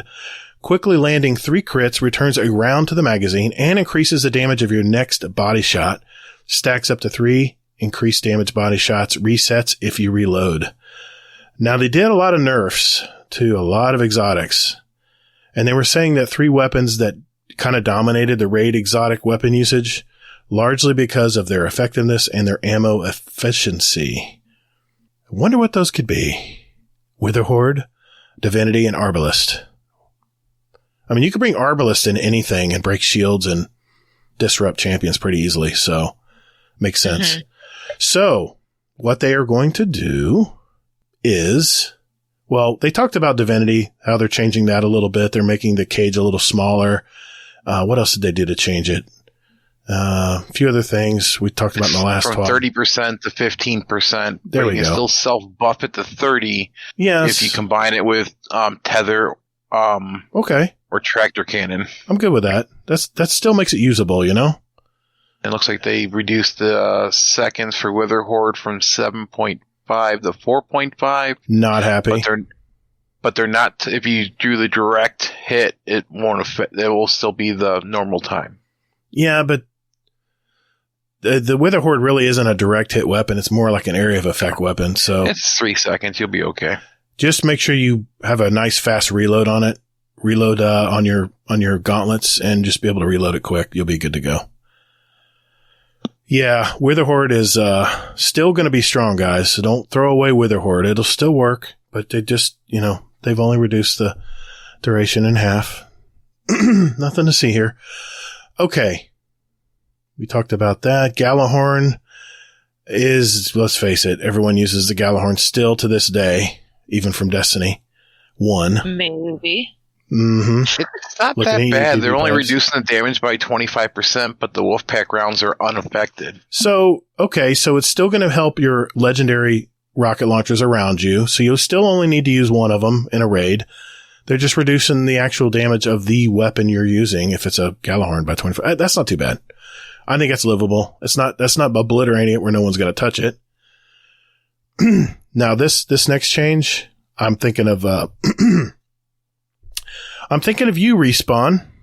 No one respawns in real life if that is your real name. Never in real life. Reduce Forerunner base damage from 40 to 37. Aha! And crit damage from 72 to 67. Take that, visible son of a... Did you guys do like a... Yes, we did. We don't like to talk about it. We had a little showdown, and he stayed invisible for like 30 seconds. And while we tried to find him, he would two-shot us with the damn Forerunner. And a little bit farther down the TWAB, I'm sure the hunters are going to complain and cry a little bit, me being a tight main. Why is that? Why would that be? Oh, because their invisibility's getting nerfed. Oh, no. Heaven forbid. They can't hide. I'm so sad. Can't you tell? Oh, poor Respawn. What are you going to do now, buddy? Yeah, I'm talking to you. Okay. Is he still playing a Titan though? No. Or did he finally go over that bet? He'll go back to his hunter as soon as he gets a chance. Yeah. Oh, it's going great. Oh, yeah, the TWAB. Yeah, sorry. Let's see. They've done, there's 20 or so least popular weapons that they're buffing here. And, the one I definitely didn't realize was, No Time to Explain had an auto fire function. And now since that's going to be, a perk or see, what are they doing for auto rifles for auto now? Let's see here. Did they say that, Rodimus, how they were going to do the auto? Is it going to be a mod? No. It's going to be something inert where you can press a button or hold a button or something. Yeah, they're going to make it where you can turn it on or off eventually. But I don't remember when they're going to make that happen, though. Okay. So because of that, there are a lot of automatic fire options on some of the exotics. So No Time to Explain, Traveler's Chosen, Vigilance Wing, those catalysts all made those happen. So they're replacing No Time to Explain's auto rifle or auto fire with Feeding Frenzy. I like that. That's beneficial. Traveler's Chosen, Catalyst perk. I use that gun a lot. Yeah, it's a good pulse rifle. Yeah, hits hard. No Time to Explain. Yeah, I like that one. Yeah, that's a keeper. The Catalyst perk replaced with Surplus on the Traveler's Chosen. Okay, still has Osmosis. Okay, I like that. And the Catalyst perk on Vigilance Wing replaced with Ensemble. I don't know how I feel about that because you need people around you for Ensemble, right? That's more of a... I believe so, yeah. See, Vigilance Wing is all about being a loner in like Trials. That's where it's strong. Well, okay. We'll see how that works out. They've fixed the issue where crits from Dead Man's Tail were landing inconsistently. Let's face it. Dead Man's Tail is dead. They've nerfed that to the ground. I mean, really? Do we need to talk about that? It's a tail. Yeah. They increased the body shot damage from 46 to 54 and reduced crit damage from 81 to 80. One damage? Okay. I might have to bring Dead Man's Tail out of the vault. Yeah, prove me wrong. Prove me wrong, folks. Prove me wrong. We've also been looking for a way to help Darcy players. Now, this just boggles me. Boggles my mind. We know how many Guardians would like to move Darcy to the energy slot. That's me, by the way, because I love that sniper rifle. But there's plenty of competition for snipers there, even exotics. With the below change, it's a more interesting choice in the heavy slot. I disagree. Now applies Jolt when damaging targets, because it is an arc sniper rifle, when it's affected by personal assistant. Increase base airborne effectiveness to 80. Okay. Why the hell do I need airborne effectiveness on a sniper rifle? No kidding. The days of sky sniping are over. They're over. I remember when True Vanguard used to do it all the time, but I have not seen anybody. Bring it back. You think they're bringing sky sniping back? I bet you they do. They're all about this airborne effectiveness all of a sudden. We'll put that on the back burner then for now. Wish Ender, they increased the bonus versus Wither Horde blighted targets from 10 to 25%. I see this being Monkey's new meta in scrims is Wish Ender. Wish Ender? Well, I mean, it does. See if we can get someone to run Wither Horde with them. It does cheat, it does give you an aim, a wall hack. I'm not saying that's good or bad. I'm just saying. Okay. Moving on. Not calling anybody out. While we don't have special ammo. He's calling you out, Monkey. Don't let him fool you. Not at all. While we don't have special ammo snipers to be perfectly accurate from the air without significant investment, we don't have the same concerns with their heavy ammo counterparts. That's where Whisper of the Worm, that big heavy thing, increased airborne effectiveness to 80. Bungie, don't we have bigger fish to fry here? Whisper of the Worm? Okay. Maybe there's something I don't know that's coming. So again, I'll put that on the back burner. Now, this was interesting. The Prospector has surprisingly high burst damage, but ultimately doesn't excel enough to clear ads or DPS for it to be, have a secure place. With the below change, it is substantially more effective at ad clear, though we will continue to monitor when it is live in game. They added chain reaction as the intrinsic perk. This is big. I tried the Prospector. You can fully automatically just empty all the grenades in the cylinder. I would do this and then release and let them all blow up and nothing would die.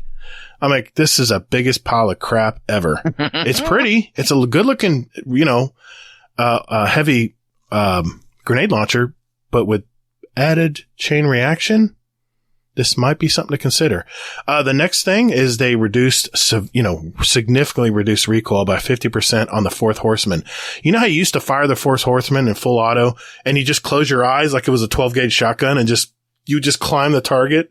Now you might actually be able to do some damage with it. I don't even know if I have a Fourth Horseman, to be honest with you. Oh, it's so fun to use. I'll have it in my video. I actually demonstrated using it, but, it's just so much recoil, man. You're literally, well, as Aztecross said this week in his video, he says, you're literally blowing your load. You are. You're pressing the trigger, you're closing your eyes and going, please hit something. So, yeah. Okay. Only you would use that terminology in a TWAB. Sorry? Okay. Forerunner is a fun weapon in PvE, but it's never been a top pick. Changes to the weapon. This is the grenade catalyst on it. They're increasing the crit damage by 30% and the rock's damage by 60% in PvE. Reduced ammo cost to activate the rock from 6 to 4. Increased damage at the outer edge of the rock's damage radius from 0 to 20%. Okay. Merciless is extraordinarily strong when ramped up, but it's hard to keep in that state. That is true. Merciless's decreased charge time on hit now resets a 5-second timer. The timer is refreshed when you land hits. Okay, this might make this viable. Rat King, fun to use, but, it's a novelty gun, really. The radius required to activate its perk is increased from 15 to 20, so if you have buddies that have it, might be worth trying that again. Legend of Acreus has some movement penalties. Boy, does it. It's like you got a log in your hand. We think that feel of using this weapon is not sufficient. So what they're going to do is the Acreus users can now look forward to reduced or actually removed movement penalties. This is big. This is a great DPS weapon if you can get close. But like I said, when you're moving 5 miles an hour, everyone else is going 20 miles an hour, it's really tough to use it. So maybe this will change things. Bastion used to be a great burst fusion rifle. The Season 14 nerf was a little more than needed, so we've halved it, reduced the spread angle by 6%. I will be trying this to see if it works better in the Crucible. Quicksilver Storm, the new auto rifle that you get if you pre-order. It's my favorite weapon. You like the Quicksilver? Yeah, it's my $100 exotic. It's exactly that. No way. If you pre-order Lightfall, you can use it right away. It's a pretty weapon. We wanted to see what the uptime of the grenades was like in the wild rather than ship them too strong. But we believe it's safe to increase the damage with the radius a fair bit. We've also fixed a bug where the rockets, they weren't intended to be arc. And this bug, unchanged, would interfere with the catalyst coming in Lightfall. So what they've done is increase PvP maximum grenade damage from 80 to 120. Okay. And increase the explosion radius from 3 to 4 meters. Okay. We'll see how that works out. They switched the rocket damage from arc to kinetic, so it won't mess with the catalyst that's coming next season, or next Lightfall. Coldheart, its Arc 3.0 rework wasn't generous enough with iconic traces, so they're reducing the cooldown of the ionic trace generation from 3.5 to 2 seconds. Now maxes out stability and reload speed when at maximum damage, and picking up an ionic trace now reduces the time it takes to get max damage. Okay. This was an interesting note. Grand Overture. You remember that gun? It's kind of like a big giant grenade launcher. It's like slug shooter. The thing that I haven't seen it. Have you ever been hit by a Centurion? They use them.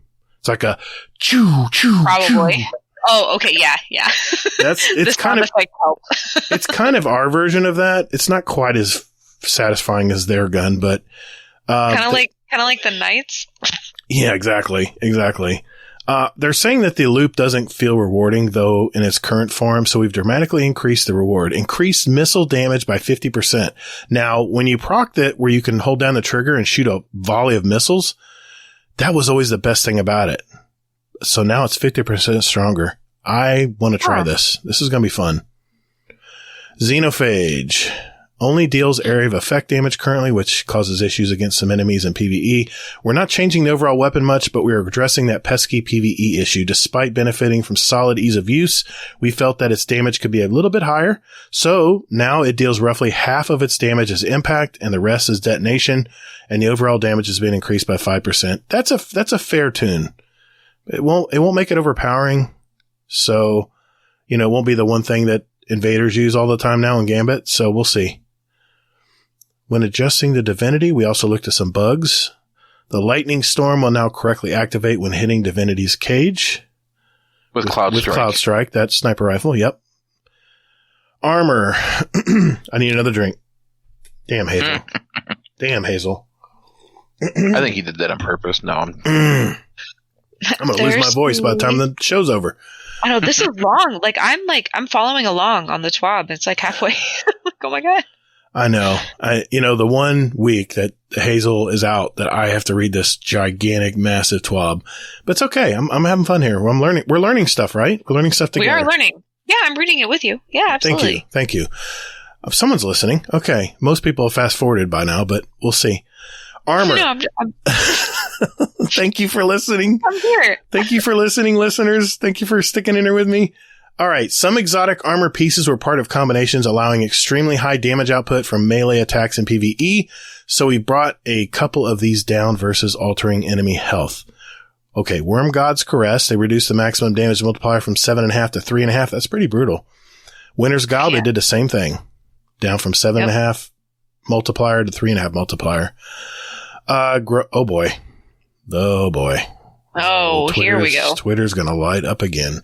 Note on Grafalcon's Halbert. We have a change coming in 6.3.0.1. Here's a sneak preview of the changes that we believe will address balance concerns in PvP while maintaining a clear identity in the void space. Gain volatile rounds when exiting invisibility. When executing a finisher while invisible, this exotic now gives nearby allies, a reserve overshield and gives the wearer a temporary bonus to weapon damage. So, 3 things players should look forward to in the future. A heavy weapon damage rebalance. Tinkering with bringing some less effective options while bringing some damage outliers down. What's the Lightfall DPS meta? Mysterious. Dun, dun, dun. A large rebalance of the airborne effectiveness stat, making primary ammo weapons significantly more accurate while airborne without any investment in the stat. That is interesting. Think Icarus level accuracy from before Season 17. Specifics are still an improvement. I remember Mercules actually tweeted this and said, did you guys see this? Did you guys miss this? Because this is pretty big. Some tweaks to the new shotgun reticles. A pass at adding subclass 3.0 verbs to several exotic weapons. There are currently 7. 7. Oh, God, help me. Okay. A void hunter walks into a bar, but you probably didn't see them. Oh, we're talking invisibility. Dun, dun, dun. Okay. They had an interview with,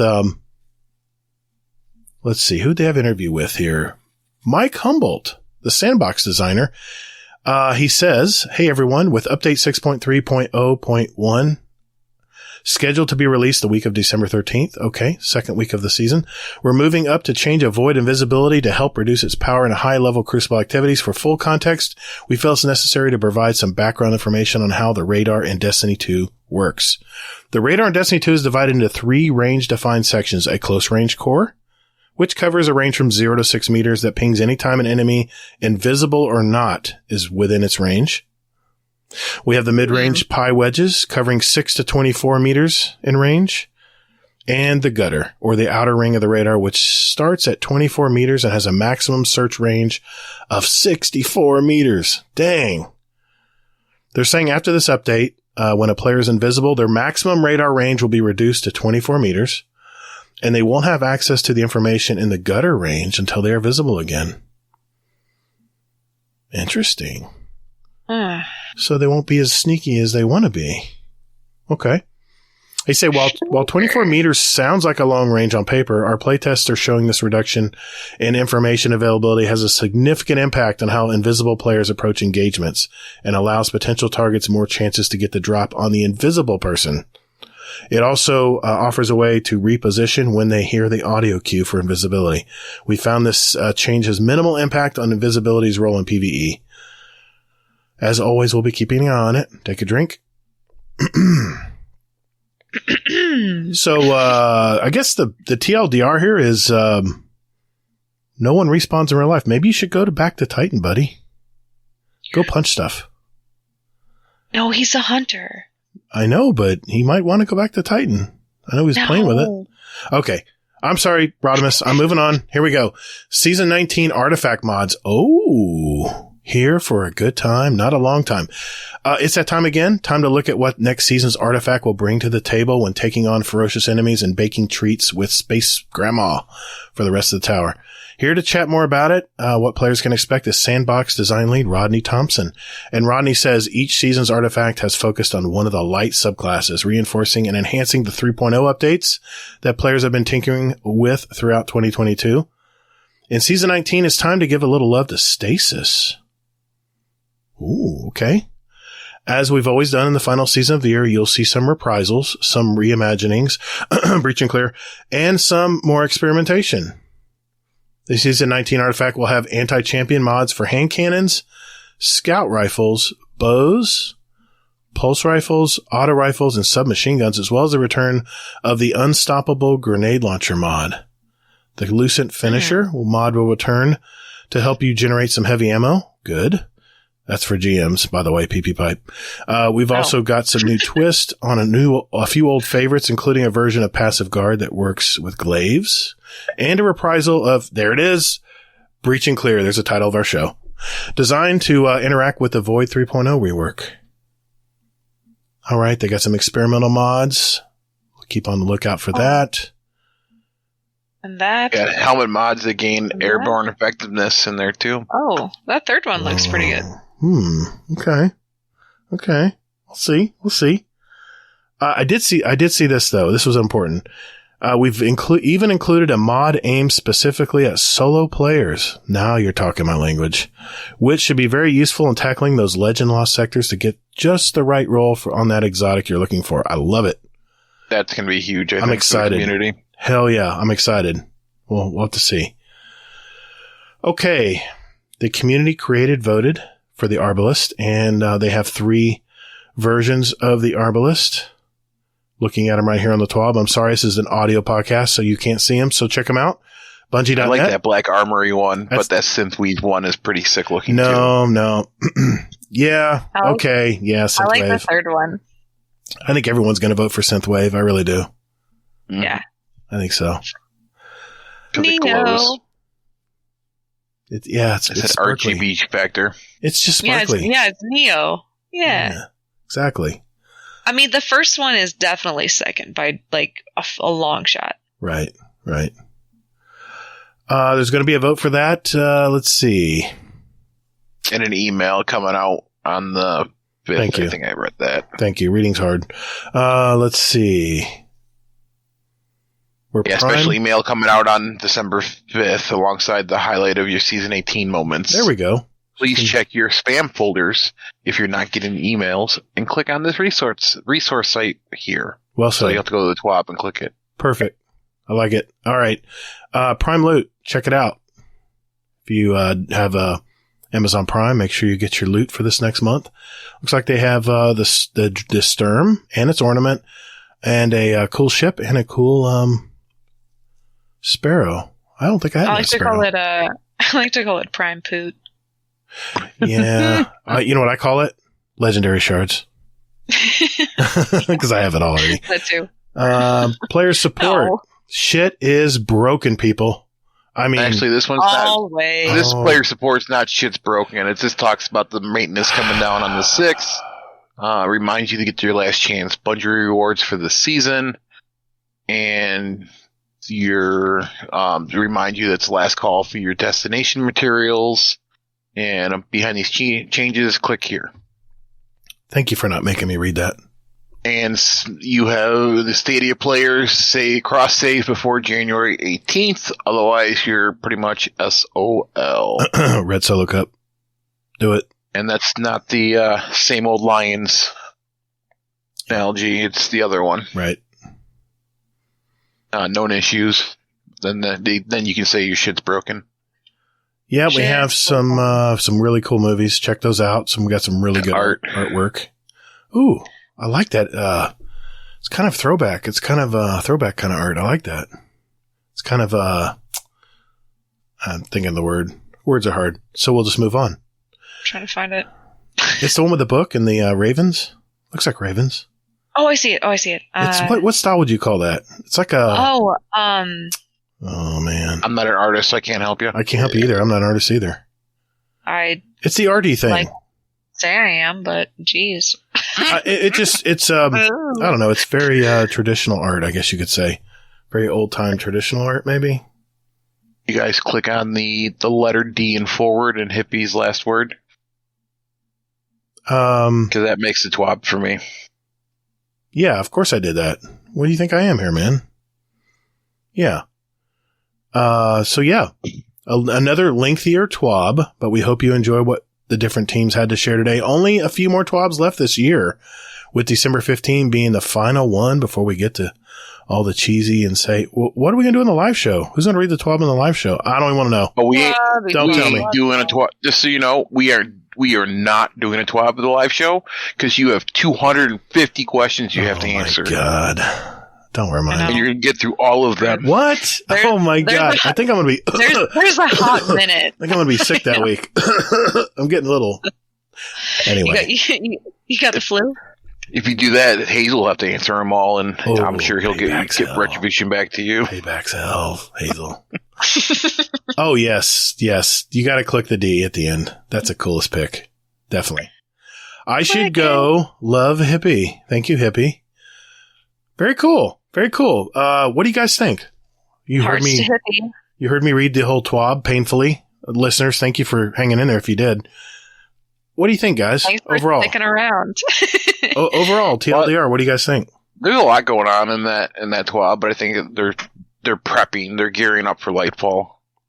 Yeah, for sure. I think that's definitely the sandbox changes they're going to need for the new expansion that comes out. Yeah, for sure. I'd be curious. I'm starting to dabble in PvP more often, so I don't really notice the changes. Did we talk about the last call for destination materials? Yes. Do you want to share everyone your experience with destination materials this week? PeepyPipe? You showed me a video and I couldn't believe it.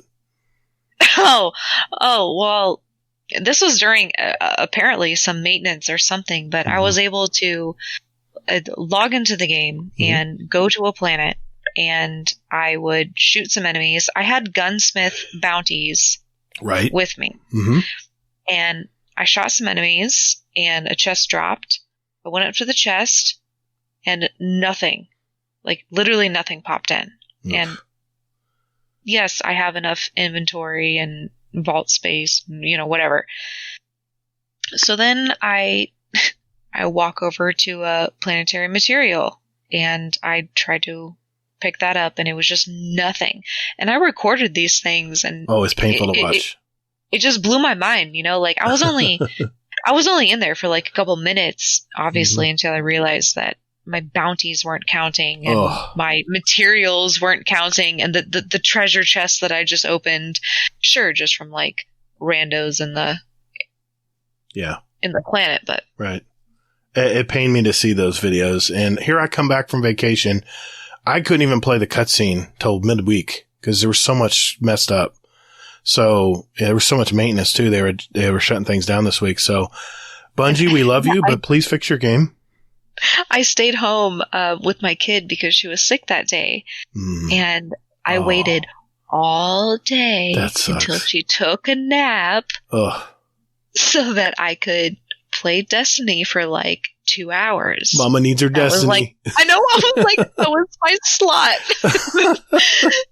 And I'm trying, and it's just like nothing. There's no rewards. Like literally, not even a planetary material reward. And I'm like, we had some of our most diehard players say, you know what, I'm just going to play something else today. I'm done.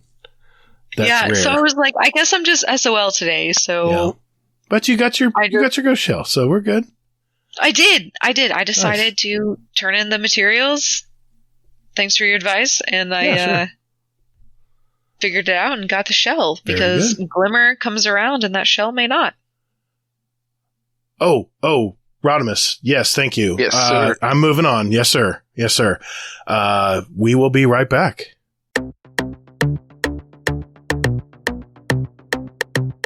Hey guys, my name is Hawk Slayer, and you're listening to Guardian Downcast.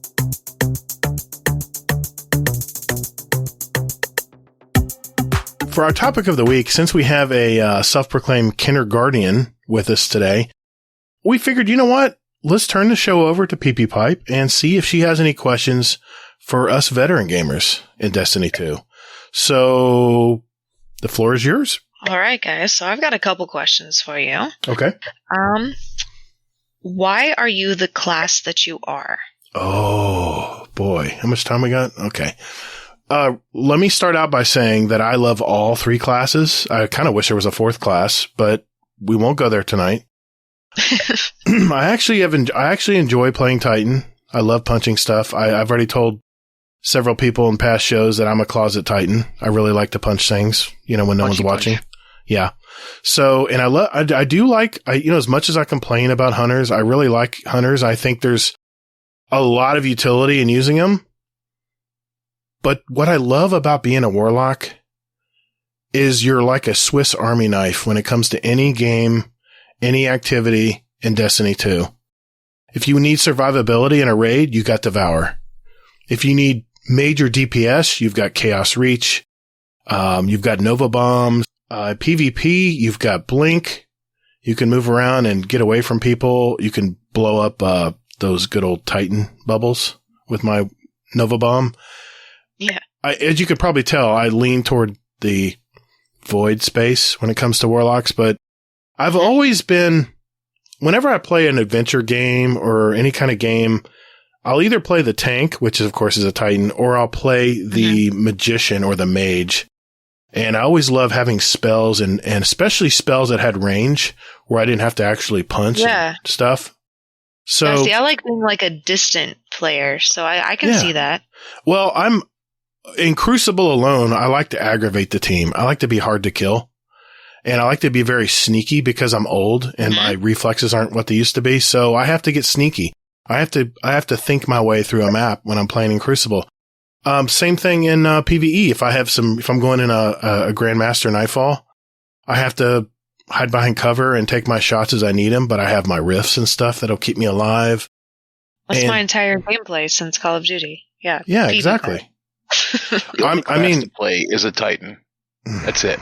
Why is that? Why is that? In there, you punch things. You punch things some more. And I say you punch things some more. The only class you need to play is a Titan. Yes, I agree. It is fun to punch things, but eventually, as a tank, you need more options. Then you shoot something. Yeah. Okay. I get that. Is that the only reason why you play a Titan, mainly? No, I've always played a tank, and I used to be a big WoW guy, so I always played a paladin, so I could do I was always survivability. I can take a lot of damage. That's what I like doing. And I do Void as my Titan. So I love my overshields. I love spamming my grenades and my shields. So you like the tankness of it. You're all about survivability. Okay. Gotcha. Yes. Longevity, close range. I played my hunter for maybe about 2 hours to get my Iron Banner gear. Right. And then that was it. Hunters are, how do I explain hunters? They're very sneaky characters. But I will secretly admit, but I won't admit it out loud, is that I've been enjoying my Stasis Warlock, though. Yes. But I recently just got the gloves for the extra turret. Ozymancy gloves? Yes. Yes. I finally got those too. So now Hazel's not the only person that can throw infinite stasis turrets in Crucible. Anyway, I digress. Okay. Well, that was kind of a little bit the answers to my second question was, have you played any other classes? Mm-hmm. And did you enjoy those? Like, if you normally play, Warlock, did you play something else and like it? Titan's fun. I like to play my Titan, but Warlock's been a little bit interesting and different as a playstyle. try not. I still tend to play my Warlock as a tank, as a Titan. So I still like to run around and punch things in my Warlock. You can, yeah. You can be tanky with a Warlock. It's like I said, it's a Swiss Army knife. But I will never play Hunter again. You know, sometimes it's the only class that I've played. Oh, it's haven't the principle even tried at this point. the other I've hated on Huttons for a long time, so it's principle at this point. Wait a minute. You've only played Hunter? Correct. Oh, you're missing so much. Oh, I guess I have not even. I only have one character. I haven't even tried. Here's what you need to do. I'm gonna help you out here. Hear me out. Here's what you need to do. You need to go to this. Nobody freak out. You need to go log off your character. You need to go to the main screen and say make new character and get a Titan and a Warlock and just try them out. Yes, you'll have to go through the beginning stuff, the light and the new light stuff probably. You might be able to just skip all that. Yeah. No. Yeah, don't get me wrong. I'm not like, yeah, definitely. I have to do the intro all the way to the tower thing. Yes. But I'm not anti-Warlock. I'm not anti-Titan. I just haven't tried them. But here's what you're missing. That's my questions is like, why are you? Do you like Superman? Do you like to fly in the air and glide around? That's a Warlock. And to a certain degree, a Hunter. Titan. I do like this, like the spells. Like I've played, Skyrim and Neverwinter Nights, and like I've done like spells and stuff. Like I understand it a little bit. I haven't heard that game in a long time. Mm-hmm. Neverwinter Nights. Yes. Yeah, I know. I don't know where that came from, but I played with some. I do like the Warlock side. I just haven't. That would actually probably be my second choice after Hunter. I know there's a lot of Titan hype, but I'm not like a in the face kind of player. Like that's where this whole PP comes from. It's like I like to take my distance and just kind of like sneak around and just kind of like knock heads off. What's your? I'm curious. What is your favorite subclass playing Hunter? Solar. You like the knives. Or do you like the gun? I do. Probably both. You like the okay. I've been using like the Blade Barrage exotic, and I was using like the triple knives. Right. For a while. Sure. But I have been recently trying to single knife. I'm trying to get my aim down better. The aim assist is very strong on knives for Hunter. It's very strong. You almost can't miss. I mean, even if you're just like a couple inches off, like not like on the screen, not like on the screen, but like if you're a couple inches away from like the player, like my knife will not target.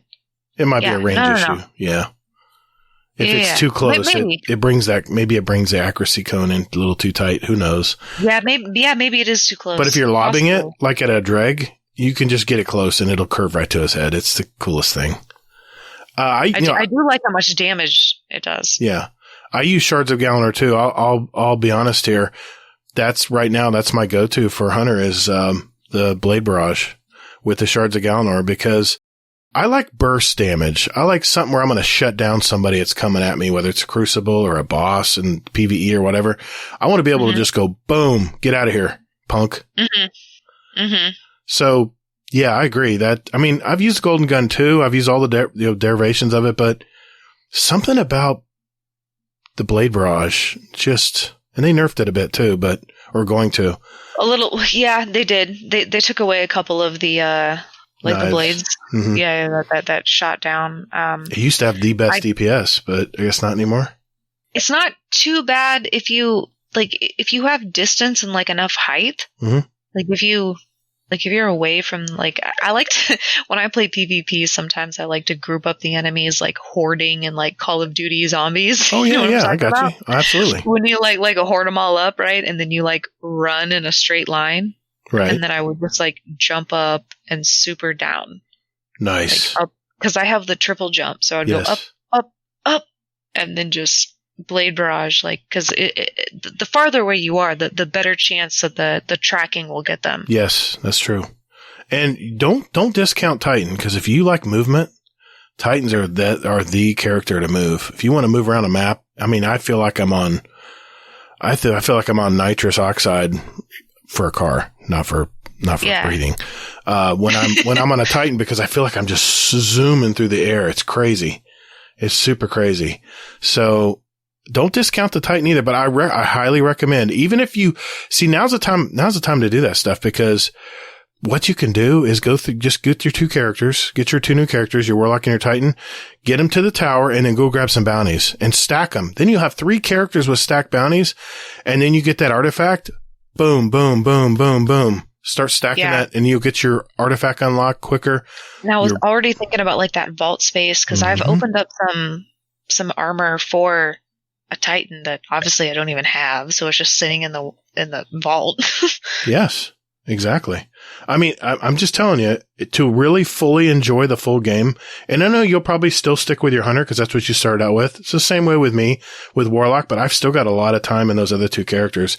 And when I do play them, I do enjoy them because it gives you a little, especially if you're getting bored or you're getting, maybe you're just getting a little tired of the same old stuff. Jumping on those other characters and learning how to play them. Hell, just unlocking all the stasis fragments is going to take you some time, but it'll give you something to do, and you'll be learning, how the other characters work. And it works not only works for learning how to use them, but you also know now what your enemy is bringing to you. So keep that in mind. I would highly suggest, if you're a new player, to certainly try the other characters, even if you stick to your 1. So yeah, I definitely do want to try them out. Mm-hmm. It's just like there's so much to do. There is. I know. You only have so much time in a week.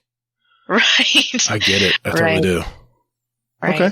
Yeah, I complained when I had to unlock the Warlock. I feel like I've already done the beginning quest. Why am I doing it again? I know, but you're learning a totally different character. Everything will feel different. Your weapons can transfer, so keep that in mind. You can instantly power up with your weapons. You can transfer them between characters, no matter what level they are, by the way. And definitely go Glimmer broke, though. Yeah, you will. It's more stuff to spend and buy, and you got to get more armor and stuff. But that's the thing I love about Destiny is leveling up your characters and collecting stuff. It's a lot of fun. For a new player, I just highly recommend it if you're just getting into it. So. For sure. Did that answer your question thoroughly? Probably more than you wanted, I'm sure. Yeah. Why are the class that you are, and have you played others? Mm-hmm. So yes, that has answered my question. Okay. What else you got? I have, name your number 1 go-to weapon if going into any activity. Quicksilver Storm. He didn't even flinch. What was that? Quicksilver Storm. The $100 exotic. Oh, Quicksilver? Quicksilver. Quicksilver Storm. If you go to pre-order anytime now, in between now and Lightfall, if you pre-order the game, it's like, well, how much was it? Yeah, it was $100, I guess, if you're getting the full season. Well, right? you save money in the long run by doing that. Because you get all the dungeons and all the raids and all the season passes for the expansion. Yep, you don't have to. You save yourself like $20. Mm-hmm. It's a big investment, but think of the hours and entertainment you're going to get from it. It's pennies on the dollar. It's nothing. I mean, as far as hobbies go. So true. Now, see, I have to break it down to PvP or PvE. You get one. One. Just like a go-to, like if you're just going to go into any activity and you're like, this is what I'm going to take. Like if it was a blind activity. Yeah, like if it was just a wheel spin. Don't know what to expect.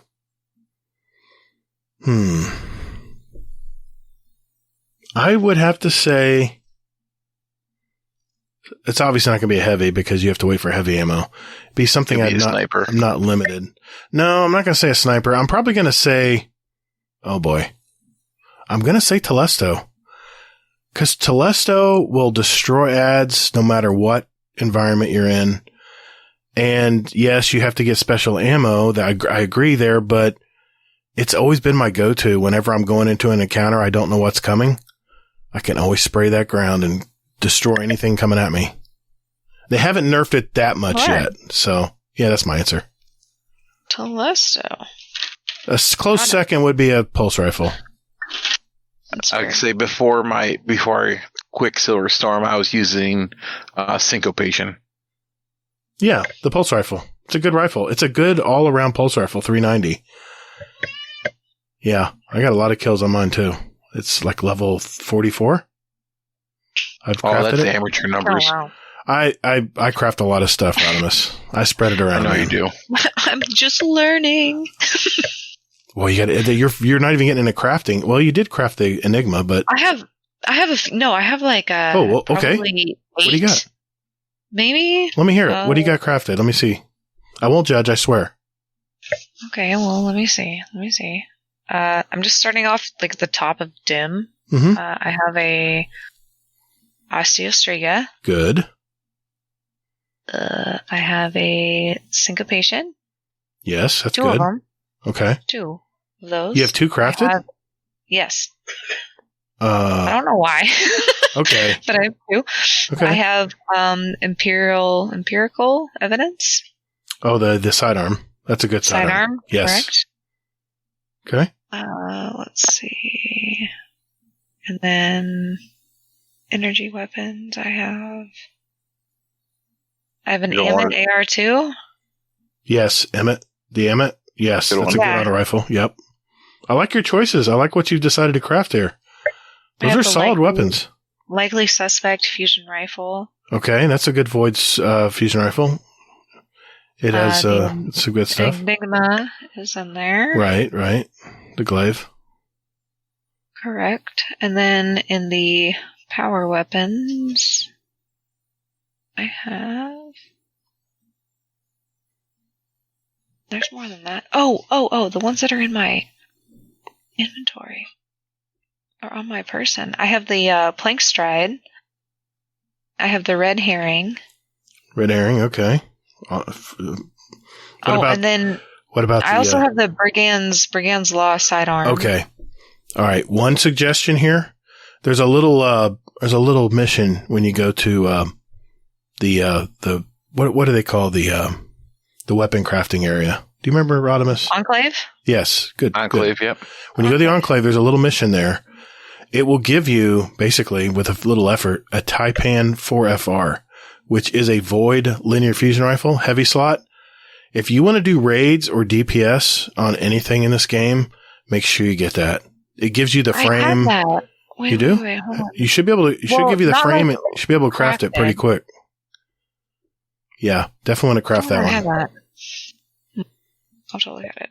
Yep. So that would be. I like your choices. I like what you've chosen here so far. It's a good beginner setup. It's kind of just what was available, to be honest. Yeah, that's true. It's a certain. There's a certain order to things at the beginning. I got 30 crafted weapons. I do have a tape-in. I do have one. Is it crafted? No, it's a rated C via Light GG. Okay. Yeah, do the quest line. You get a couple of them during it. Mm-hmm. You'll get red bordered. That way you can make it. But definitely do the quest line for it. I have 29. I think I know which quest line you're talking about. I think I have. It's on the board. Yes, like the relic board. Mm-hmm.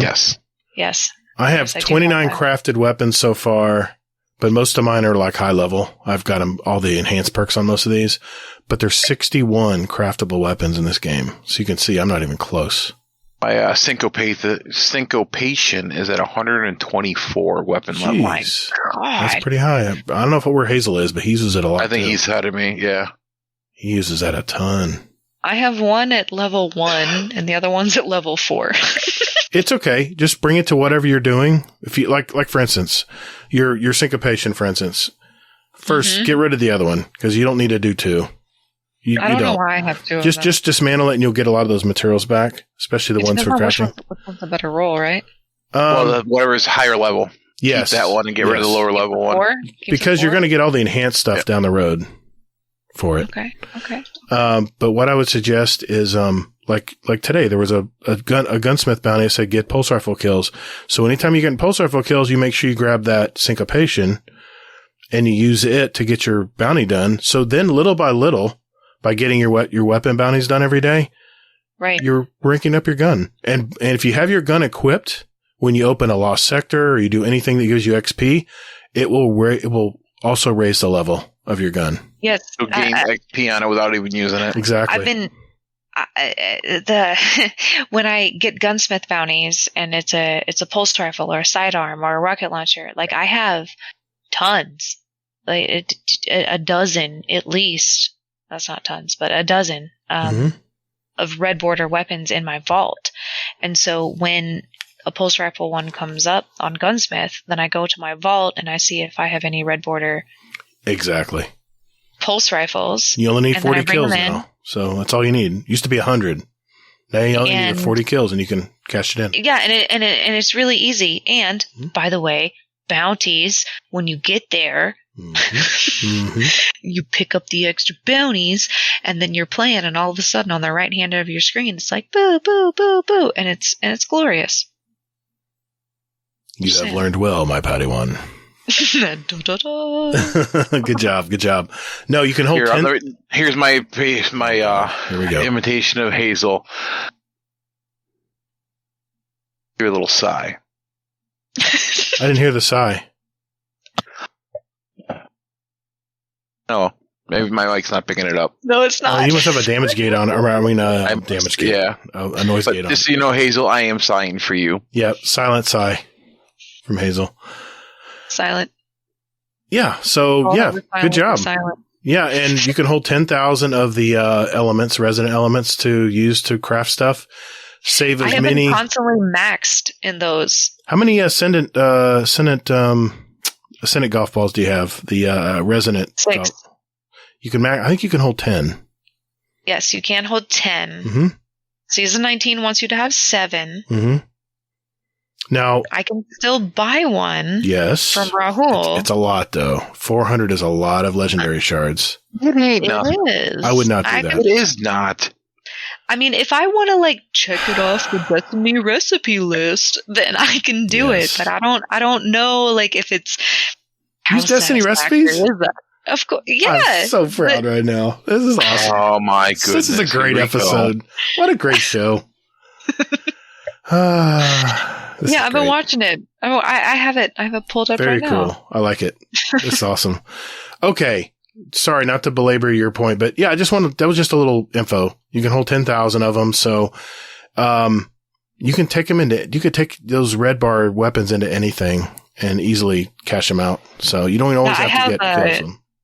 Like red bars that are in the vault that haven't been started, and I have ones that have been finished, and I just constantly hold a 10,000 max. When you go to a lost set, don't you just bring one with you, even if you're not going to use it? Just have it equipped, like in your special slot or heavy slot or whatever, and just go to lost sectors, finish a public event. Even a bounty. There's days where I'll have my entire character slotted with reds. Even a patrol will give you some XP. Only reds. Yeah. Yeah. There's days that I'm just let's slot in all the reds. Perfect. You got it down. Sweet. All right. Well, do you have any other questions for us? I mean, I've got a couple. It just depends on time. Oh, we're here for you. What else you got? Okay. Well, what is your favorite PvP activity, given if they were all available? Ooh, I love Control. I've always loved Control. It reminds me of my Call of Duty days. Playing the mode where you capture flags and you get points for flags. Just the D. Domination? Domination. Thank you. Man, my mind is mush. Yeah, Domination. I used to love Domination. So, and I used to love playing that game because you can control the spawns and you can kind of do it in Control a little bit too. So Domination. Capture the flag. That's it. That's why I love Control. So Control's like Domination, except you get more points for kills the more flags you have. So it's a perfect game. Rodimus, what about you, man?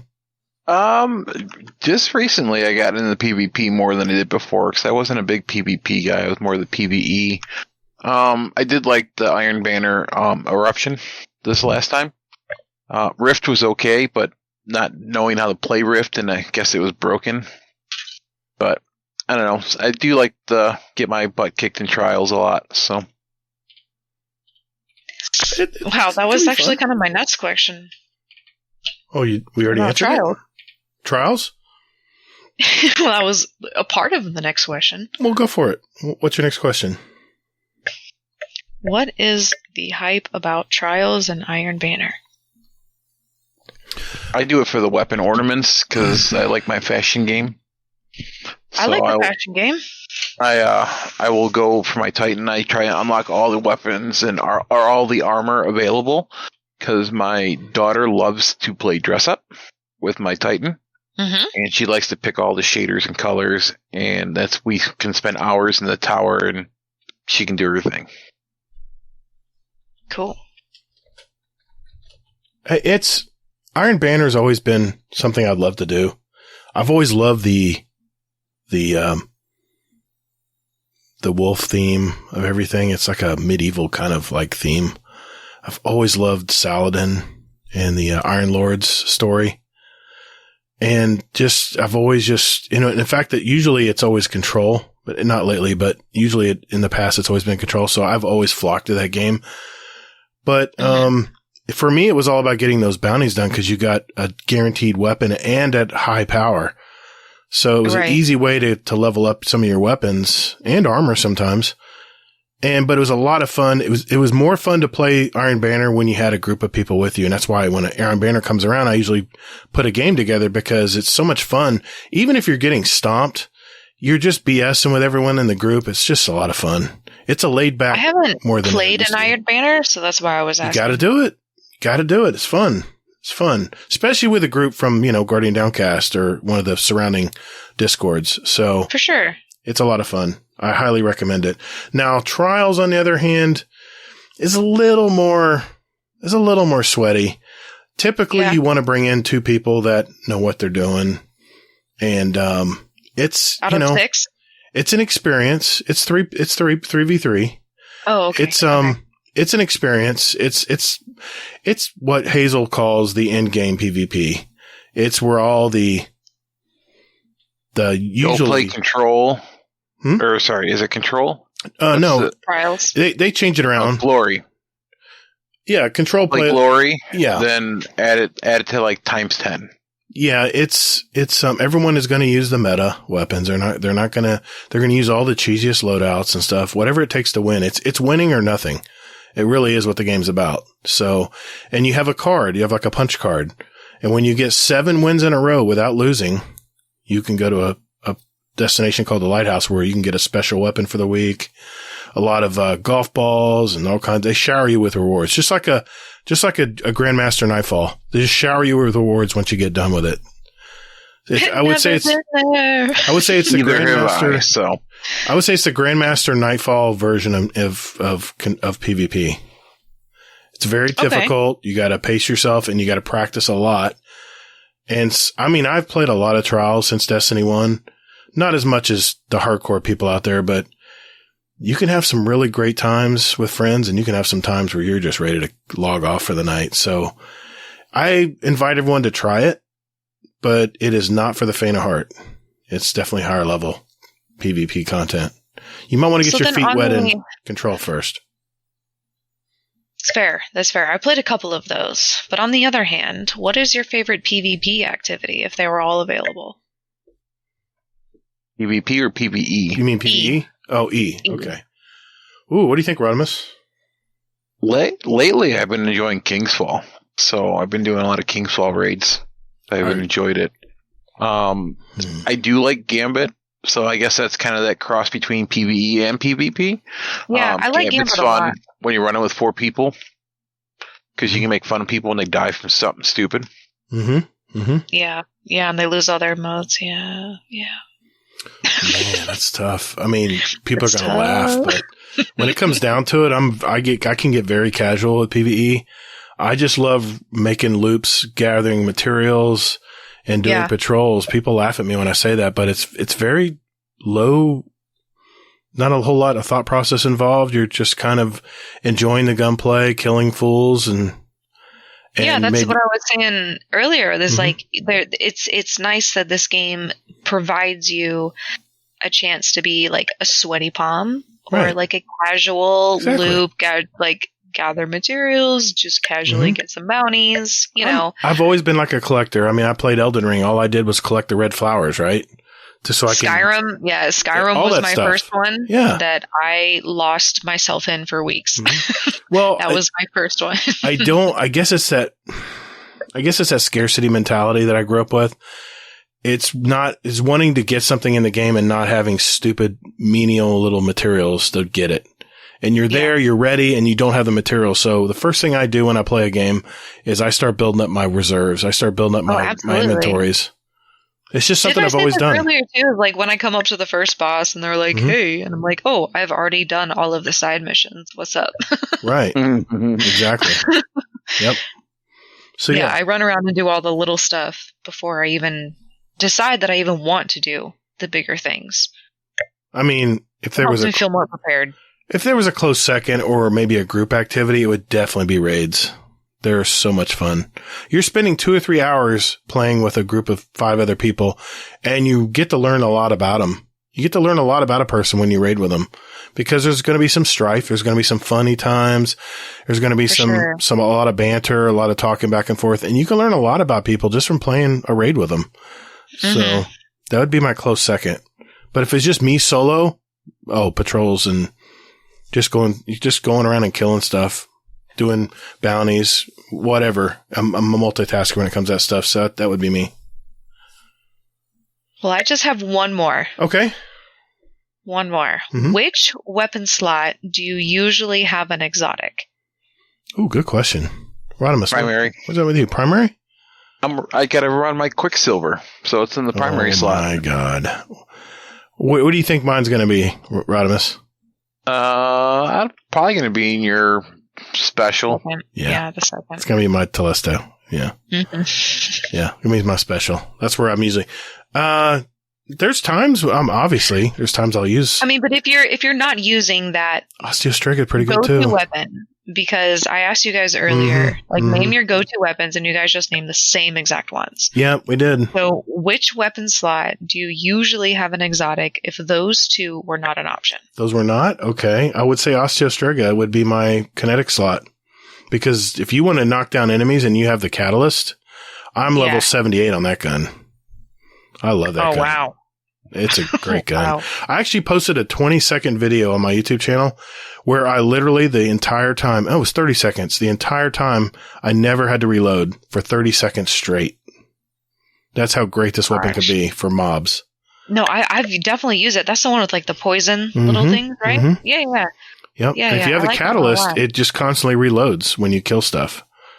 But my favorite sometimes when I'm bored just to have fun, I'll hook up my sweet business and my war rig on my chest, and I'll never run out of ammo. I love the sweet business.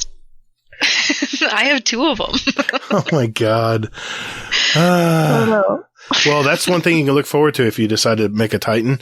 You'll get this exotic that'll just let you not have to reload any automatic weapons. It's sweet.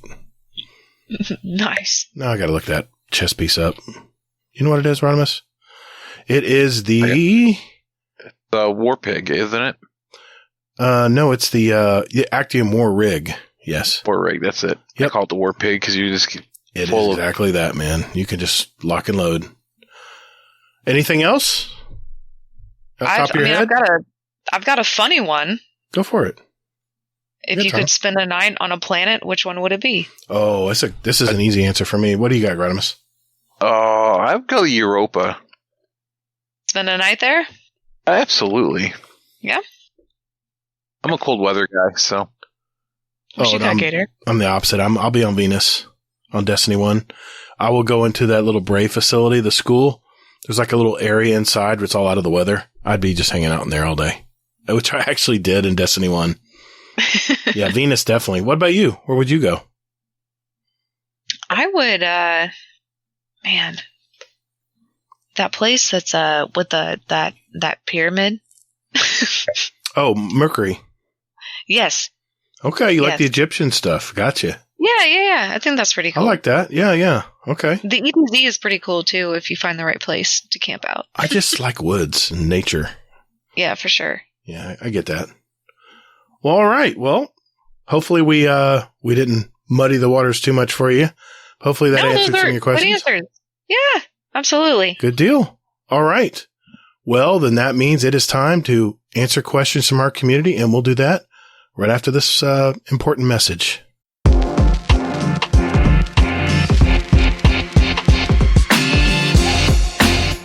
Hey, Guardians. Would you like to send a question for the show to us? There are 4 ways to do it. You can join our Discord server. There's a join link in our show notes. We have some great gamers in there, and you can just lurk and hang out, or jump right in and talk with us. There's also a channel labeled Podcast Questions where you can type in your question for the show.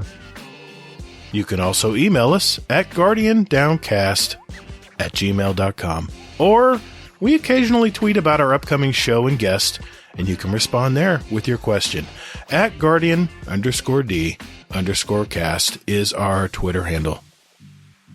Finally, you can send us a voicemail with your questions at speakpipe.com/guardiandowncast, all one word, and we'll play it on the show. Thanks for all you guys and gals do for our show. It really is great. And Toddles. And later, Guardian. Hey man, that's my line. Now we are on to our questions from our community. And boy, we have a bunch of them. Well, we have them from our SpeakPipe, which you can insert your question as well at speakpipe.com/GuardianDownCast, or you can send them to us in our Discord at our podcast questions channel. And I'm going to start out with a SpeakPipe here, guys. Let's go with Hammer Crasher 32. Let's see what he has to ask about this week. Hey, Hammer Crasher 32 here. Another question in my series of Am I the Weird One? So I know there are a bunch of people that love emblems and will go emblem hunting and want the certain emblem and will put an emblem on, be all about it. And I don't care. Like, I'll go after a shader even if I'm not going to use it. But yeah, I've had the same emblem on my Titan since I started. And I tried putting a different emblem on and it just didn't look right. And I don't know, kind of same thing with ships and sparrows, and I've been using the same ship since the beginning, except for got a different one from the Dawning. It was the same ship, but with like a little bit different skin. Looked cool. And I've been using the same sparrow forever. My shark guy kind of looks like a World War II fighter plane on the front. And I just stick with the stuff I like. I don't do transmat effects or any of that stuff either. I just want to shoot people in the face. Anyway, am I the weird one that doesn't care about transmats and ghost projections and emblems and all that stuff? Just wondering. What do you think, PeepyPipe? Is he the weird one? No, you're not the weird one. Okay. I collect some emblems. I mean, I don't try for them, but I switch them up here and there just for a different view on my game. Right. But they don't really mean much to me. As far as sparrows and ships go, I do look in the Eververse for an exotic one that may look kind of cool, or if I get one from a seasonal thing, I will definitely equip it during the season. Mm-hmm. Transmat effects, meh. I mean, here and there. I'm still trying to plot those all together. So no, you are not the weird one. I don't necessarily care either, but time in the future, I may care. Rodimus, you got a take? Oh, absolutely. He's weird just in general, but I knew you were going to say that.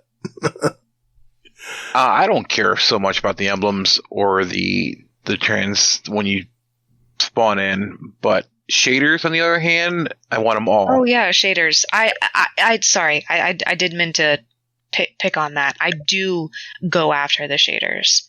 I do really enjoy the shaders, and anytime they're in the Eververse, I definitely go in and check and test them all and buy the ones that I want. I currently have the Flower Child shader on my Titan. Mm-hmm. Oh my god. I have it, but I don't have it installed on anything, but I have it. It's amazing. Yeah, I think you're weird because bring all the stuff. I want the ships. I want the transmat effects. I want the shaders. I definitely want the emblems. That's how there needs to be more individuality in this game. More ways to express your individual taste in different things, and I'm all for it. But I don't think you're weird, Hammer Crasher. I just think you're set in your ways like a lot of us are. You have your priorities, but Ghost Projections might be the lowest on the list for me because, let's face it, until you pull your ghost up, you really don't see it. And it seems overkill to me. But yeah, you don't really see it. That's fair. People will kill themselves to get an emblem that is rare, that not many people have. It's the only thing we have to show off, you know? So yeah, I'm all for it. I think they should bring back even more stuff. Make it more like Call of Duty.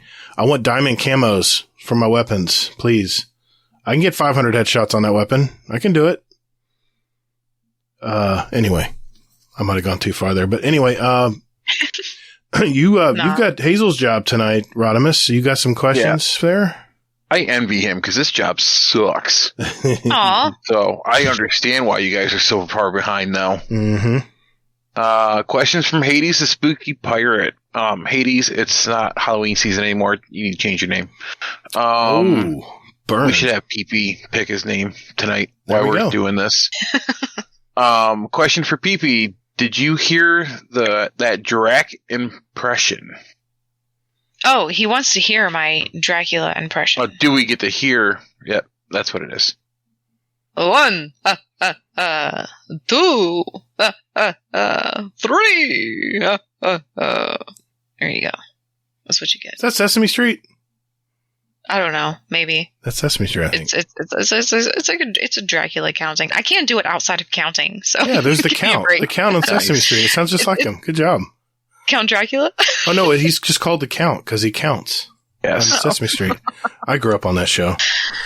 There we go. Oh. Nice job. I do it with my kiddo. It's fun. Thank you for pandering to our audience. Yeah, you're welcome. That's going to be an outtake, by the way. All right, go ahead. Question from Sunny Candy Toes. This is Belle. Question for PP. Amazing job on the car photography. What is your dream car, and what is your favorite car that you've owned?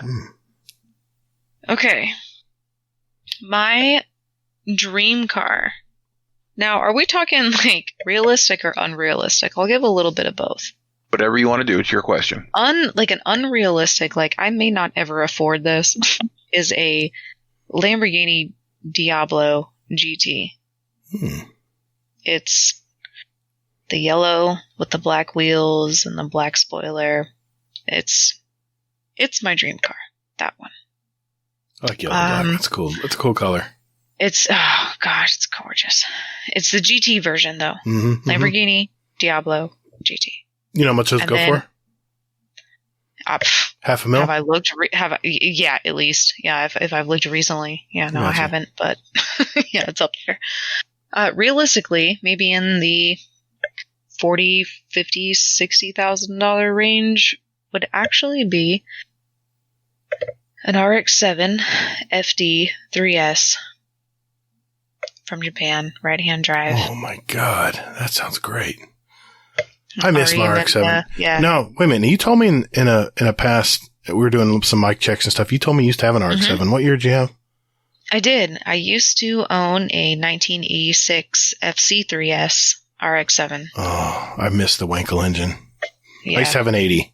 The little stubby, short RX-7s with the cut-off back. Oh, for sure. Yeah, the car. FB. That's the FB. That car was so much fun to drive. It was a stick shift. Great car. Mm-hmm. You feel everything. Like when you're driving it. You do. Like, and the power flow is like the only thing I've been able to match the power flow to is like a GSXR. A street bike. Because it's the power band is so, you can go so high with a power band. Whereas RX-7, I think, what it redline at 10,000? It was crazy. Yeah, it's way up there. Yeah, it's awesome. Yeah, and it's just raw. Like it's just raw. Now, granted, they aren't like the fastest things in the world. No, okay? but they were fast enough. But they just felt like a machine. I mean, it was a 1 liter engine, right? Drive. It was only a liter. It was a very small engine, but for the engine, it put out like, I don't know, 125 to 130 horsepower. It was great. Yeah, 1.3. Mm-hmm. God, I miss that car. I have so many cars I wish I kept. But anyway. Now you see how Hazel feels, Rodimus? Question time? Yes. Okay. Yeah. I'll let you go ahead. I'm sorry. I've just give you a heads up. This will not fly on the 16th. Okay, Dad. So, I'm so sorry. I'm such a burden. No, this is your show, but they have a long time coming for the 16th. Hazel's going to get the same scrutiny. Don't worry. You will equally hate for both. Okay. Fair enough. Question from Eggnog Tinsel Fingers. Oh, my God. This is technical. Okay. Question for PP. Being a new player, what originally brought you to Destiny? As a veteran, I can't even imagine getting into the game this far down the line. Well, I guess I didn't know necessarily that the game was that old. I guess. Like I said earlier in the show that I saw my boyfriend play a Gambit match just 6 months ago. And I was like, okay, I want to play that. So I just jumped into it. I didn't really... I've heard of it. Like, I'm not a turtle, like, under a rock, or a hermit under a rock. Like, I've heard of the game. But I didn't really jump into it until I saw it, like, 6 months ago. So I feel the same way. I got into it 2 seasons ago, so... It just kind of came out of nowhere, but I got obsessed quick. Like, I got the Flamekeeper. I got Ghost Rider. Like, I got them. Like, I got in there quick. I like it.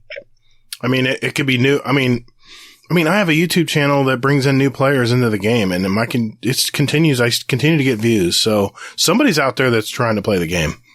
Mm-hmm. There's a lot of new players that want to learn how to play. So I've got another voicemail, PeepyPipe here, and this is from Minor. Dudes, question for the show. Why do you guys think the batteries in smoke alarms always seem to die in the middle of the freaking night on a day that you work more times than not? I had a battery the other day. If it would have went off a day sooner, I would have been awake already. And no, it had to go off on the one day of my work week that I actually get to sleep in for a couple more hours. Yep, hour and a half before my alarm goes off, here's this beep, beep, beep from the smoke alarm. So, yeah, does anyone know why this always seems to happen to everyone? Later. They used to have a... Well, first off, how often do you look at your smoke alarm? Exactly. How often do you look at those blinking lights? And during the daytime, do you even see it? Good point. Blinking. Yeah, you can't hardly see it. So when it goes off at night, it probably seems the only time that you notice. Plus the house is quiet too, usually. Correct. See, mine are hardwired, so my batteries go 2-3 years. But even in one middle of the night, I'm such a hard sleeper, wouldn't bother me. Yeah. I'm a very, very, very light sleeper, so.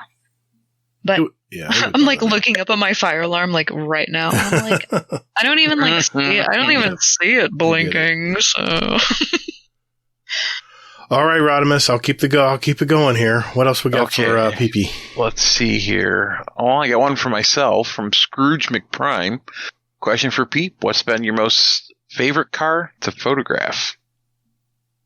Ooh, I probably would have to say a Ferrari. Any exotic that I get a chance to photograph is a blessed experience because I get to wield a lens and every single shot is glorious because an artist made an exotic car.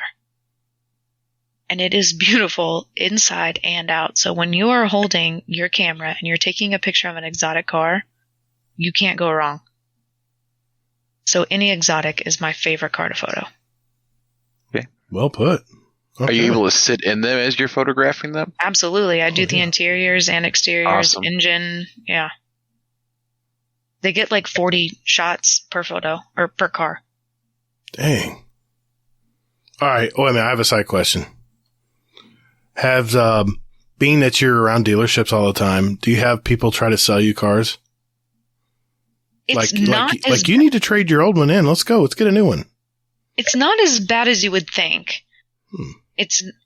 I would definitely, well, not definitely, but I might get a deal if I were to trade in, like my own car.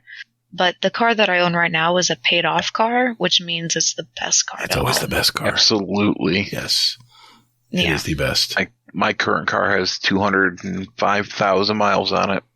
My 2010 has 15,000 miles. Oh, wow. Oof.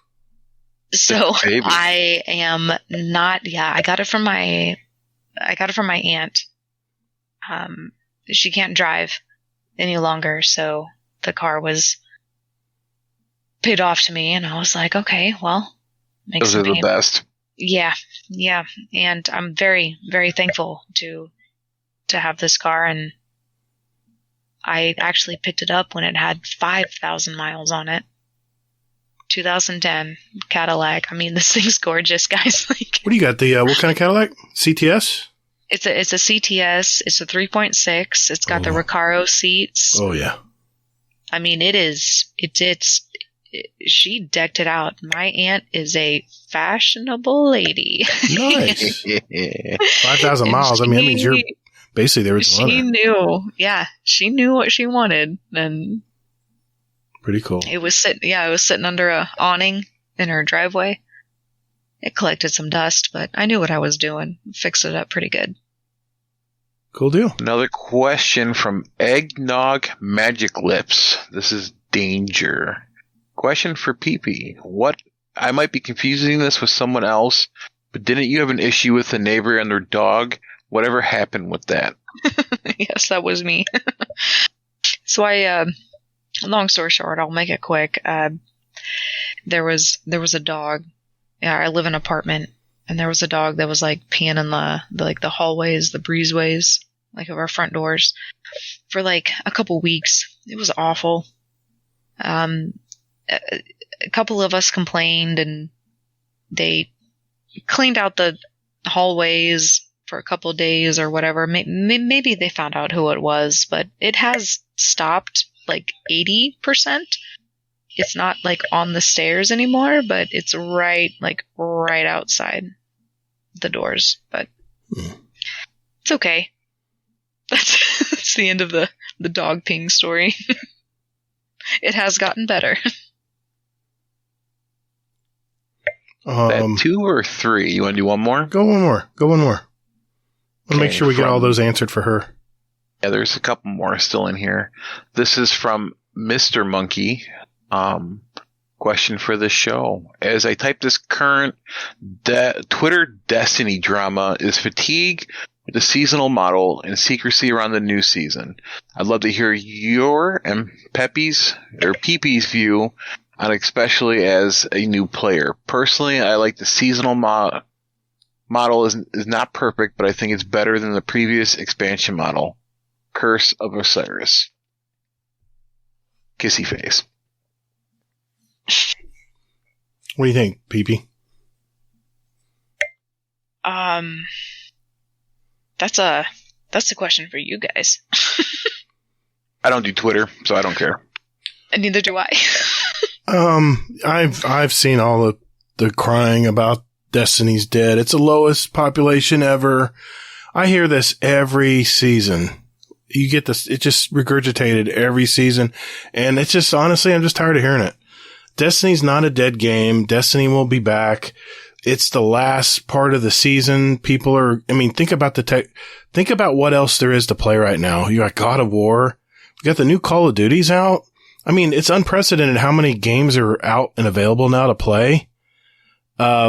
versus, the last part of a season. It's just a perfect storm. Of course the player numbers are going to be down. I'm not concerned at all. Okay. Let's go with, all right. Let's go with Hawkslayer. What's up, my globs? It's Hawkslayer here. Do you guys think that the event going on where you donate materials and clean up, do all this, do that, do you think that it's a social experiment? Or is this just Bungie being Bungie?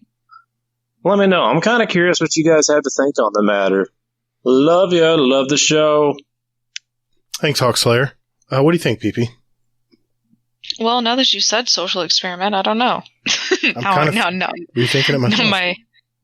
Now my gears are grinding because it would show like the total amount that the community, it's like updated every 15 minutes or whatever. And it was like this absurd number, like a number you can't read, right? Mm-hmm.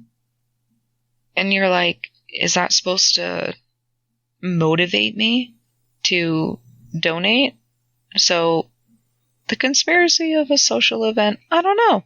Never thought about that until just now. What do you think, Ronimus? To be honest with you, I didn't really play Destiny the last 2.5 weeks because I was done with the season, and when I saw that it was done in 2 days, I had no urge to sign in. Fair enough. So yeah, I just logged in now and got the Ghost Shell. I spent about 700 legendary shards and donated my planetary materials and got my shell. Yeah, I was the same as you, Rodimus. I was out of town for a week, came back and realized everyone already got it completed in 2 days, not even.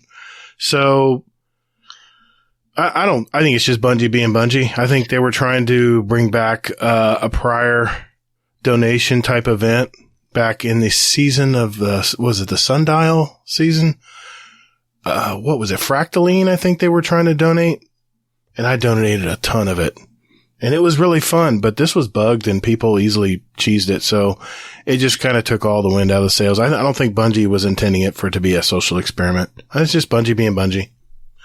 What else we got there, Rodimus? Looking at the clock. There's more here. Okay. Moose, Captain of Laser Blazers. Question for EP. What is your favorite thing to take pictures of for work? Well, I think I said this, anything that is an exotic car, for sure. Anything that rolls off the lot that is looking good. I'm pretty excited about it. Honestly, guys, 80% of my day, I'm pretty excited. That's so cool. And then you don't even feel the time go by, right? Yeah, it's great. It's getting dark already. Dang, okay. Yeah, I guess I gotta go home. Yeah. Yeah. The sun went down. Can't take any more photos. Bye. Exactly. Question from me. Oh, yeah, she's got 5 belts. 6 Go more. for it. Yeah, just go for it. Murik, I think is how you pronounce it. Question for PP. I've seen some of your food photos, and I gotta say they look delish. So my question is everything you make, what dish is the most rewarding to eat once completed? Well, I gave a couple shout outs to my dad, so here's where I talked to my mom. She's a great cook, and it has really been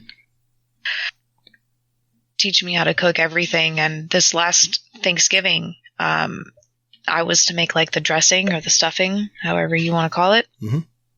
And I had to make it for 23 people for the first time by myself. And I used Mom's recipe, and it was delicious. It was everyone at the table looked up and said oh, the stuffing, the dressing, this is so good. This is so good. And that was the most rewarding feeling. The question being, what was the most satisfying when completed, is probably watching 20 people eat my mom's recipe that I made for the first time. Nice. For Thanksgiving. That's cool. Yeah. Yeah. Yeah, it was great. Next question from Mr. button-pushing crasher. Question for Peepy. You shared your creation on Roller Coaster Builder. It was amazing, by the way. Do you build in any other games? And are there any games that you would recommend for building? Yes. I have built in Sims. I have built in Grounded. I have built in Planet Coaster. If you would like to try building it in something, Planet Coaster honestly sounds like it would just be roller coasters, but it's not. You can build buildings, you can build decorations, you can build park entrances, you can build airports, you can build parking lots. I mean, whatever you're into, you can build into something that is just creative. You know, you can even just build a skyscraper that has nothing to do with a theme park. I mean, it's an open game. So, and there's tons of DLC and people that are making so many things that you can download into Planet Coaster. It's a great game. So I would start with there. I enjoy SimCity, personally. I've always played that. That's kind of my go-to, just to go back and do that. Yes. Yeah. Those games are great. Like the city building and like the park management or, city management, however you want to call it. I do really enjoy those games, but as far as like creative building, like open, freeform, sandbox, here's a million different things to build with. Have fun. Hey. Next question from Sunny Candletoes. This is Bella again. Question for PP. Amazing job with the car photography. Oh, I already did that. Why did I delete it? Sorry, I'll edit that out. Question for guest. This is Dude, a minor bright dust whore. What is your favorite game of all time? Oof. Favorite game of all time. Okay. All time. I had to think about this one. It's a tiebreaker between Skyrim and I can't believe I'm going to say this, Crash Bandicoot. Hey, don't knock it. That's awesome. A great game. That's a great game. I enjoyed it, which also brought me into Spyro. Mm-hmm. I played Crash Bandicoot and Spyro as a child, and then I played it as a teen, and then I played it as an adult, and I had completely different experiences the entire time, and I really enjoyed that. Nice. Very good. What about you, Rodimus? I got a couple. I enjoy, my go-to is SimCity. I love SimCity, man. I've done a lot in that. Yeah, we'll have to link up on that. It's been a while since I played it, but I enjoy going to it when I'm bored sometimes.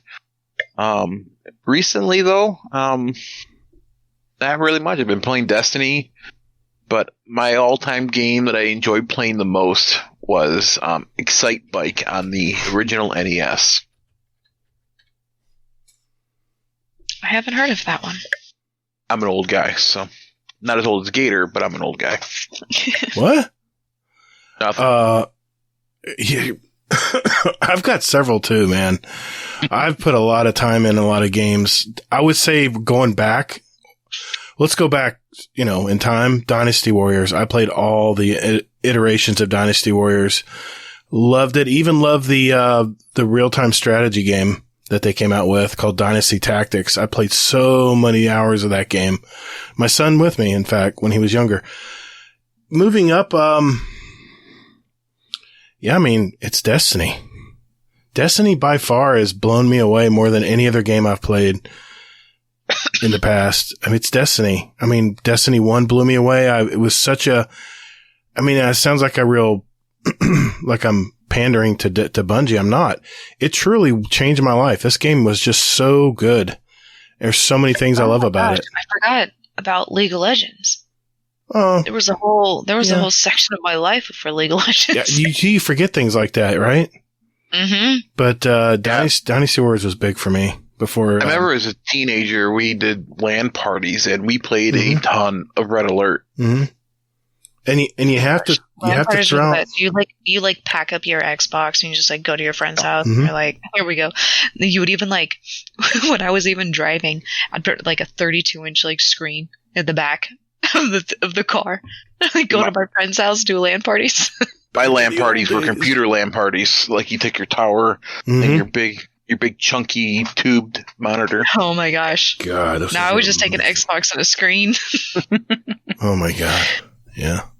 But I do remember having kids over when I was a kid, and we would play games, and we would tape a sheet across the screen. Yeah. You know what I'm talking about? Yeah. When you're playing a Halo. Yep. And racing games or whatever, we would tape a People sheet. Couldn't cheat. People couldn't cheat. I was no screen looking. Exactly. Couple more. Yep. We got Raphael.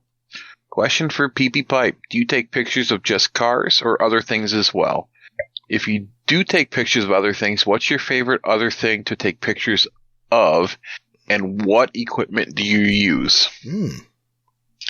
So, I do not take pictures outside of cars. I do joyfully take pictures of my child, and I just recently went to Colorado and I brought my camera, which, if you're going to ask, it is a Sony a6000.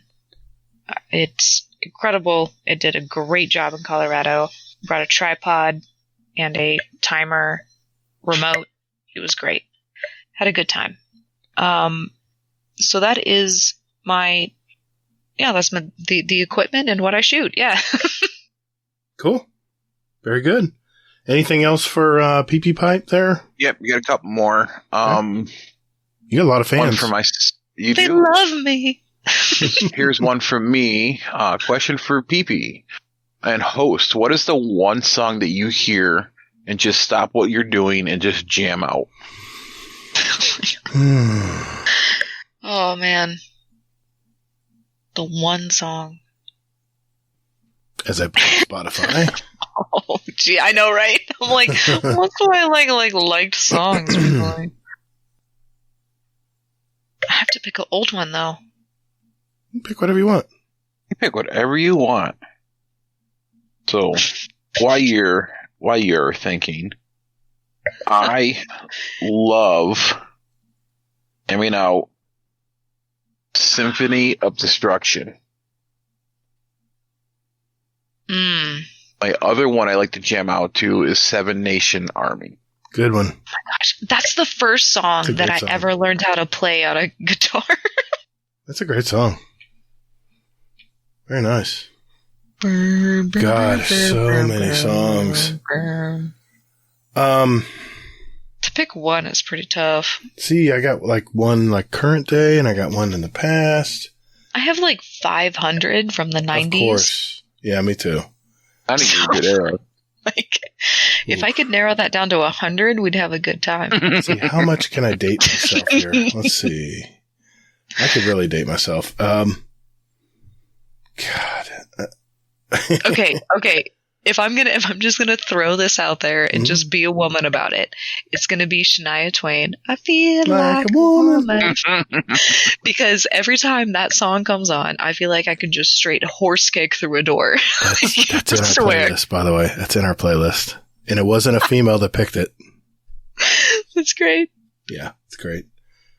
Oh. So sure, when that song comes on. Okay. I feel like I gotta kick something. Just round out something. I've got a good 90s song. Zombies by the Cranberries. Ooh, Cranberries. Oh, man. That song I will drop what I'm doing and just join right in. That's a good middle of the road. Yeah, that is a good one. Yep. Yeah, that's good. I like listening to the Bad Wuss version, too. Mm-hmm. Yeah. It's a great song. I miss her. Rest in peace. Yes. Okay. Let's go, girls. That's an outtake. I'm hanging on that one. We're going to use this one. It's a said question for the guest and the host from Sweaty Spooks. Comp rework. Does anyone plan on participating in the new comp rework? Aside from the weapons, what rewards would like to see from the participating in comp or incentives? I would like to have a title much like Ghost Rider. However, the title displays on your comp rank or an emblem for achieving new rank. For each rank to flex, where do you stand? I believe most folks will like ornament cosmetics as well. The only reason I'm asking this is because PeepyPipe did a thumbs up on it. Did I? Did you really? Did. Nice. Well, let her answer first.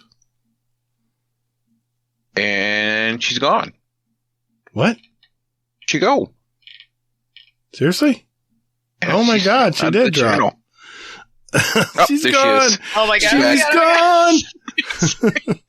I'm sorry. I went to click on the question. That's all right. Read it. Don't worry. He deletes it quick. So. No, it's still there. Okay. I didn't delete it until everyone's done. That's a good question. PeepyPipe. My God, I'm fading. I'm fading. No. While you're reading it, I'll answer it while you're reading it so you can reread it again. I actually kind of look forward to the comp rework as much as I'm not a PvP person, but I'm willing to go in there and try it. I'm not so much care about the titles, but I think the ornament cosmetics would be nice.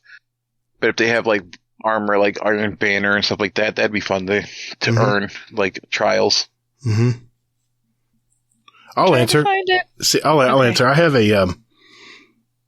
a theory on why they're not offering cosmetics and weapons and stuff for this first time. Because what do people do? They do what they have to do. They get their weapon or cosmetic and then they're out of there. I think what they're trying to do is have everyone try this out and just see where you lie. Where do you end up? You know? I think they want to just put a trial out there. I'm not happy about it. Let me tell you.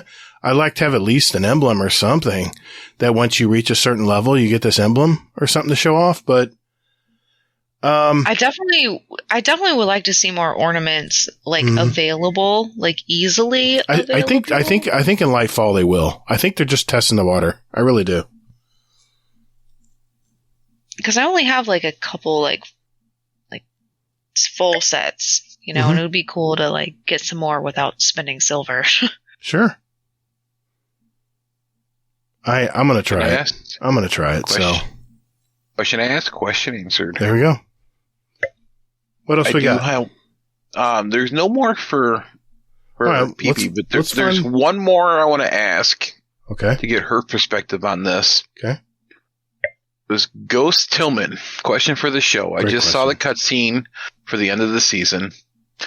It was a little underwhelming. I personally think that it should have been a quest line and started at least 2 weeks ago and led up to this cutscene. What do you think should have been done different, and or what would you have done different to hype us up for the next season and the expansion?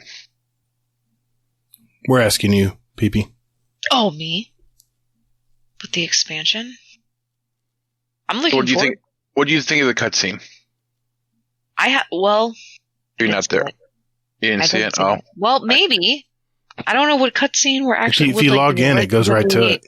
Yeah, with the Elixir, like... Yeah, with Osiris and... Yeah. Okay. The human kissing the... Let's pretend like I really paid attention to it.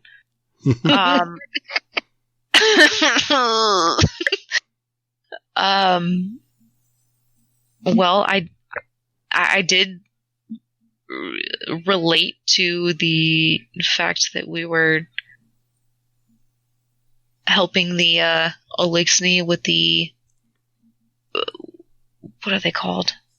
Oh my God, improvements. Right. The improvements. Right. Yeah. Right. That's And then okay. At the very end, now I know what you're talking about. That was a little weird. At the. Well, you don't have a lot of reference too, because you just joined the game. You didn't know that.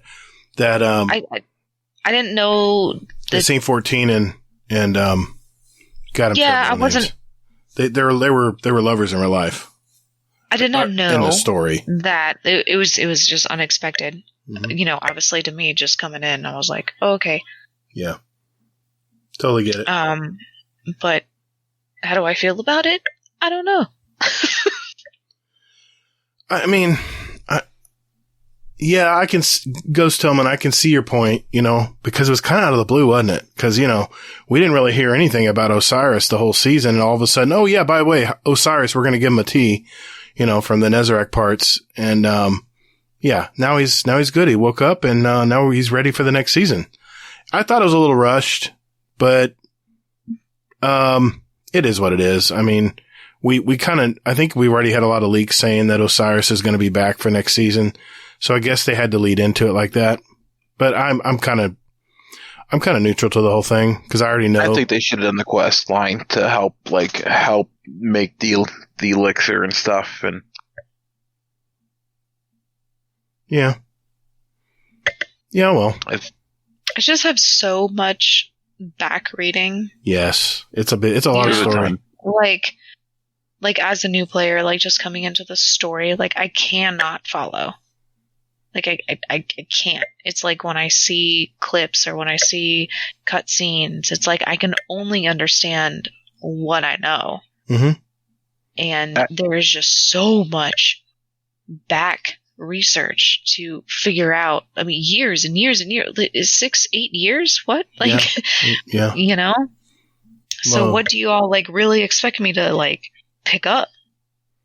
Yeah. Everything. Yeah, I don't know. How dare you? I'm coming in and I'm just playing as the day goes on. But as far as what happened the last 6-8 years, I have no clue. Do I want to know about the story? Sure. Am I going to research it? Maybe. I one suggestion, if you do want to know the past story and lore, is we have our Destiny lore channel in our Discord. A lot of people go back and forth. And if you ever have a question about lore, there's a lot of people in our Discord that'd love to answer, that know so much about it. Des Raven is one it comes up. I think Laz is into, Laz, our attorney at law. He's big into lore. We have Not Arf, which shares several Discords. He's always popping in for some lore. And I'm forgetting other people too, but there's a lot of lore enthusiasts and a lot of lore experts that even if you're just a fly on the wall and you're like, well, okay, but who is this person? And someone will say, listen, this is who it is. Or they'll send you a little excerpt that you can read. It's like a couple paragraphs explaining who that person is. I would suggest doing that if you really want to catch up in how the characters have come to be and stuff. It's a good place to start anyway. You can go to the websites and stuff, but it's a little overwhelming when you go to braytech.org.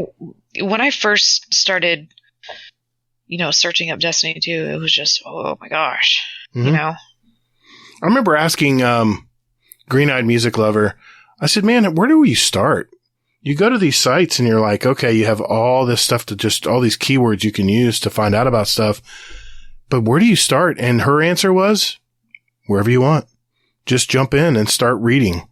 And I had to listen to 5 episodes before I even knew what dim actually was. Mm-hmm. Yeah. I didn't know what a god roll was. Oh, I didn't trust me. I had no idea what anything was, and so I was hearing all of this verbiage. Yep. If you hang out in the Discord and just be a fly on the wall, you'll be surprised how much you pick up on. You'll know a lot in several months. So yeah, don't give up on it. It just don't rush yourself either. Just learn it as you go. And what do you learn about? Whatever you want. Just dive in and just read up on a little something. Yeah, for sure. Okay. That was all I had to say about that. That was all the questions. All right. We're going to finish up with a speak pipe, and this is from Hades, and I hope you guys can hear it because it's a little soft, but we're going to give it a go. Here we go. Yo, what's up, guys? Hades here. So, interesting week. On my way to the doctor's, bike decided just didn't want to run anymore. Stopped dead. It was great.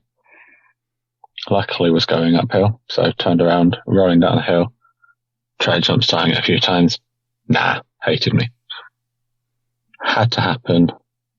on Tuesday, but as I was off Monday, didn't want to do it then, so I could have fixed it. So had that picked up Thursday.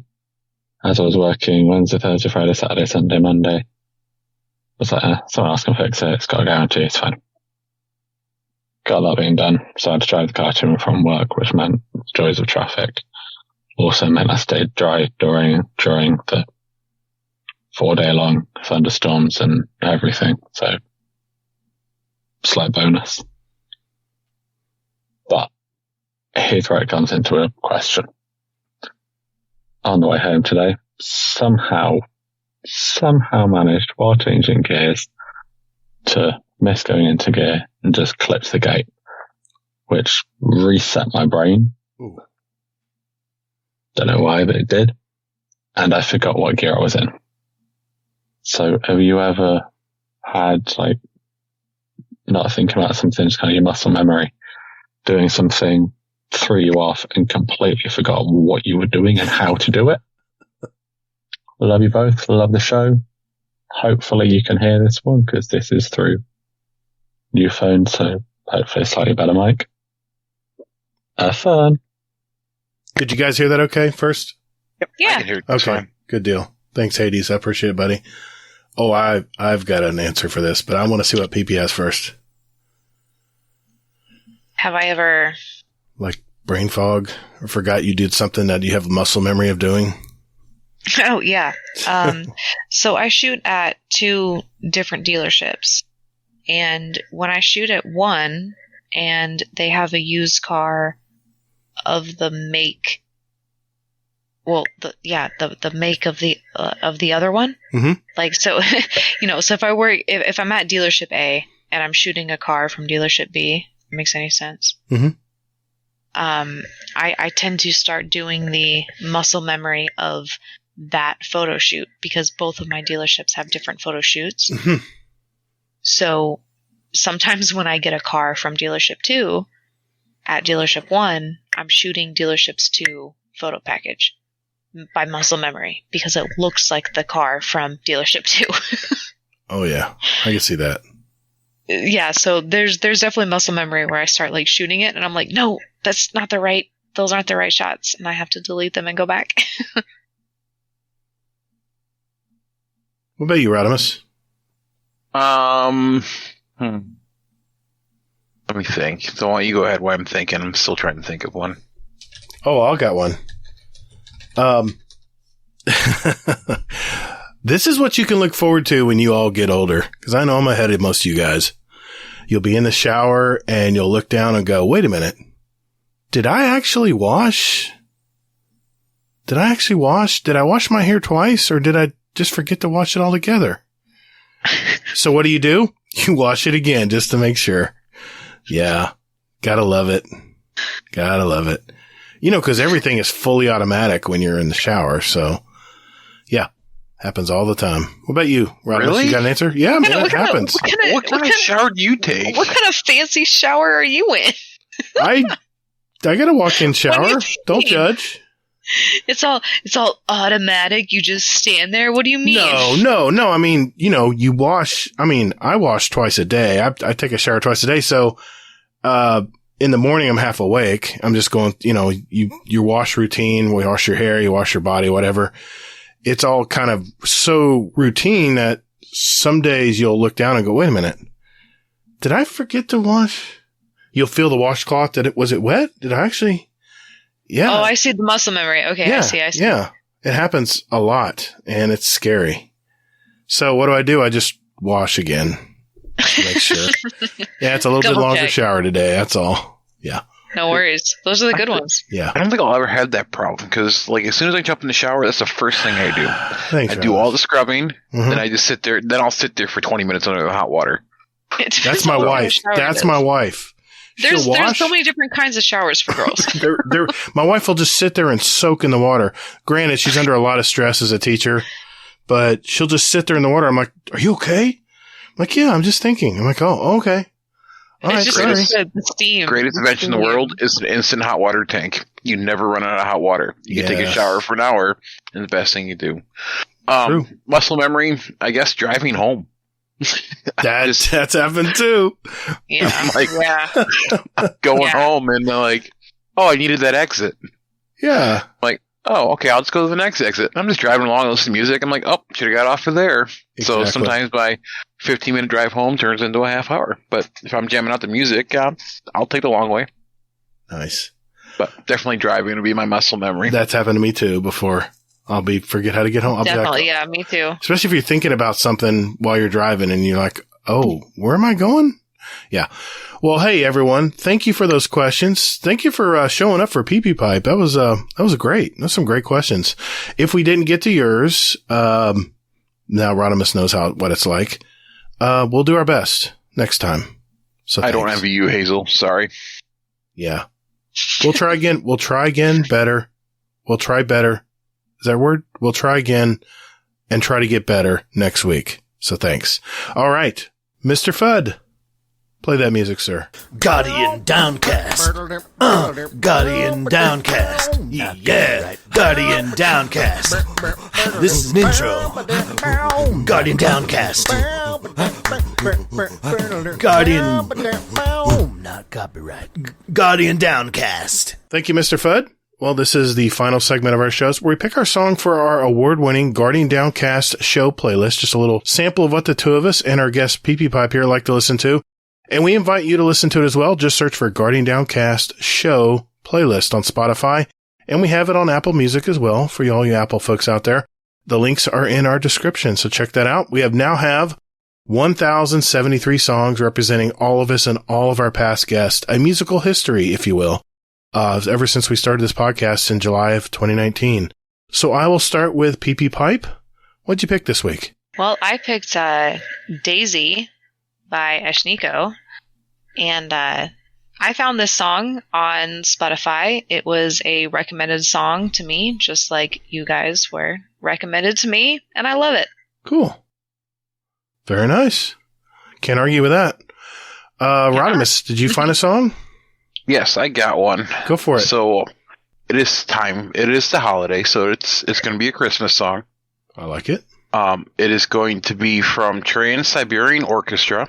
Okay. From their Christmas Eve and Other Stories album. Mm-hmm. And it is Christmas Eve / Sarajevo 12/24.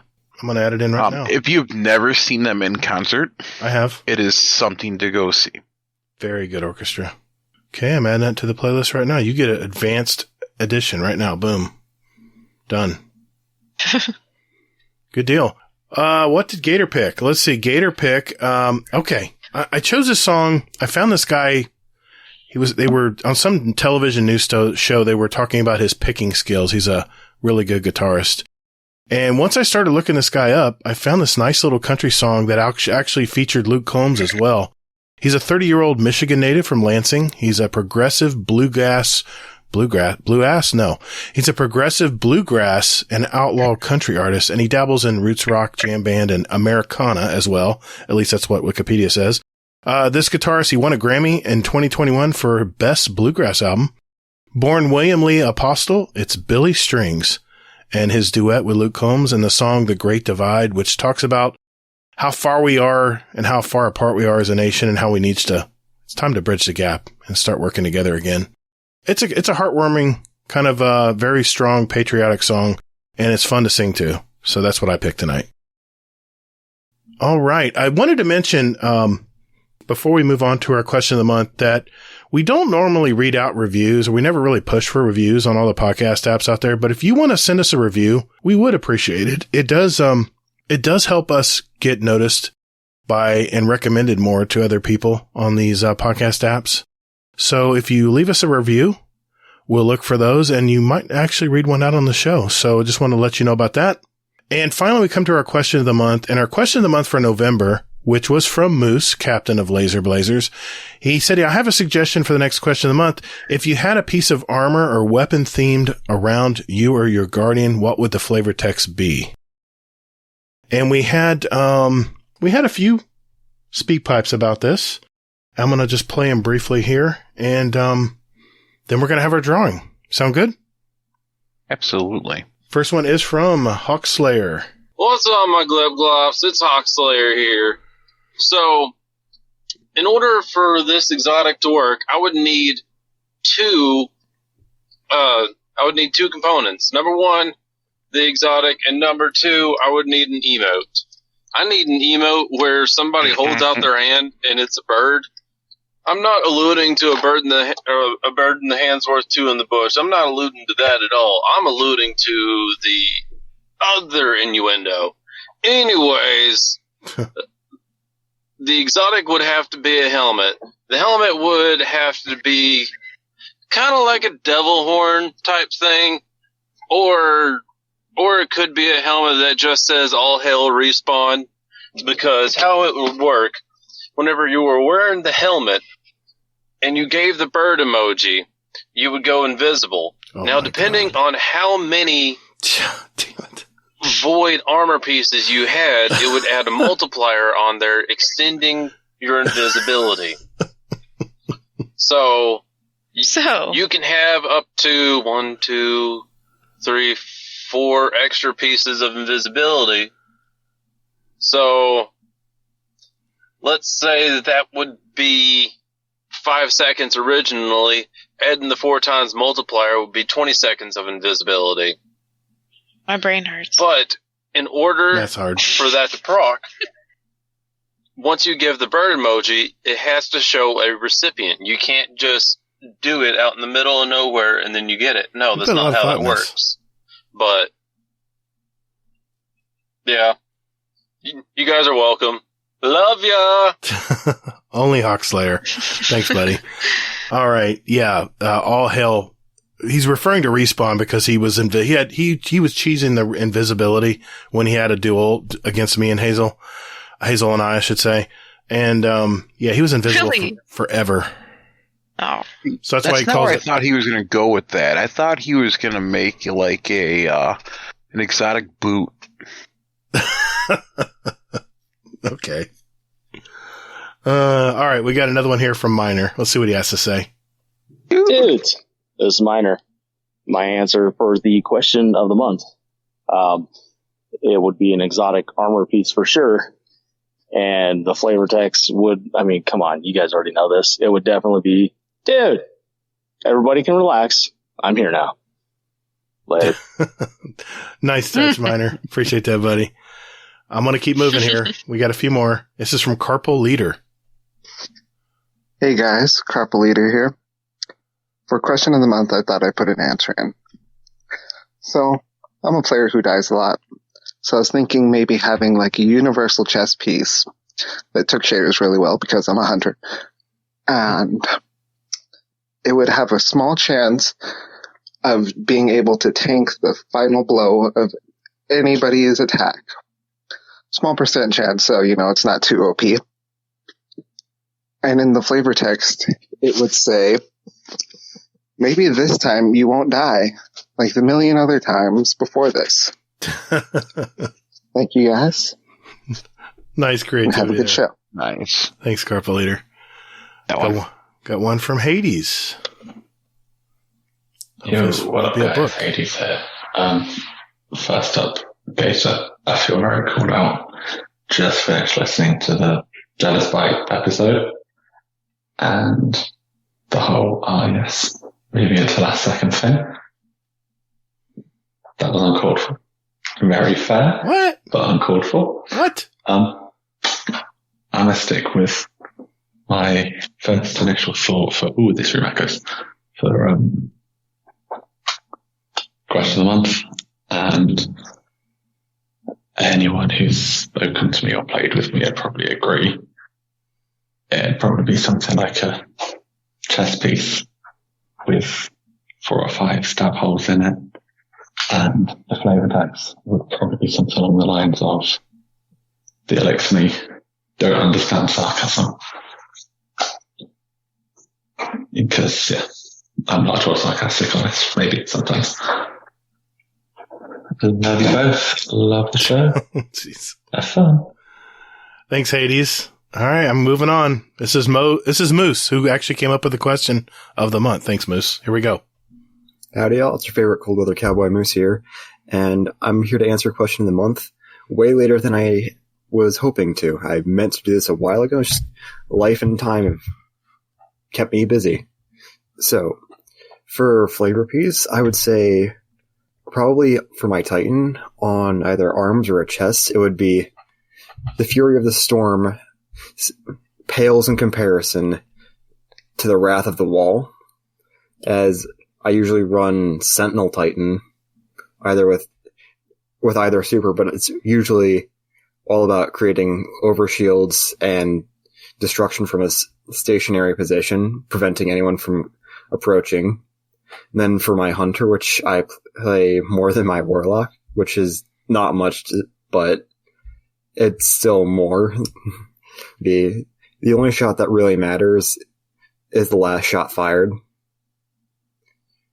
And that would probably be either on a hand cannon or arms, maybe a helmet. But yeah, that was my question of the month, way later than I anticipated sending it. So there you go. Have a good one. Deuces. Thanks, Moose. All right, we got two more. One is from some dude named Rodimus. I have no idea who that Question guy of the is. month response. If I could pick an exotic armor or weapon with a flavor text, what would it be?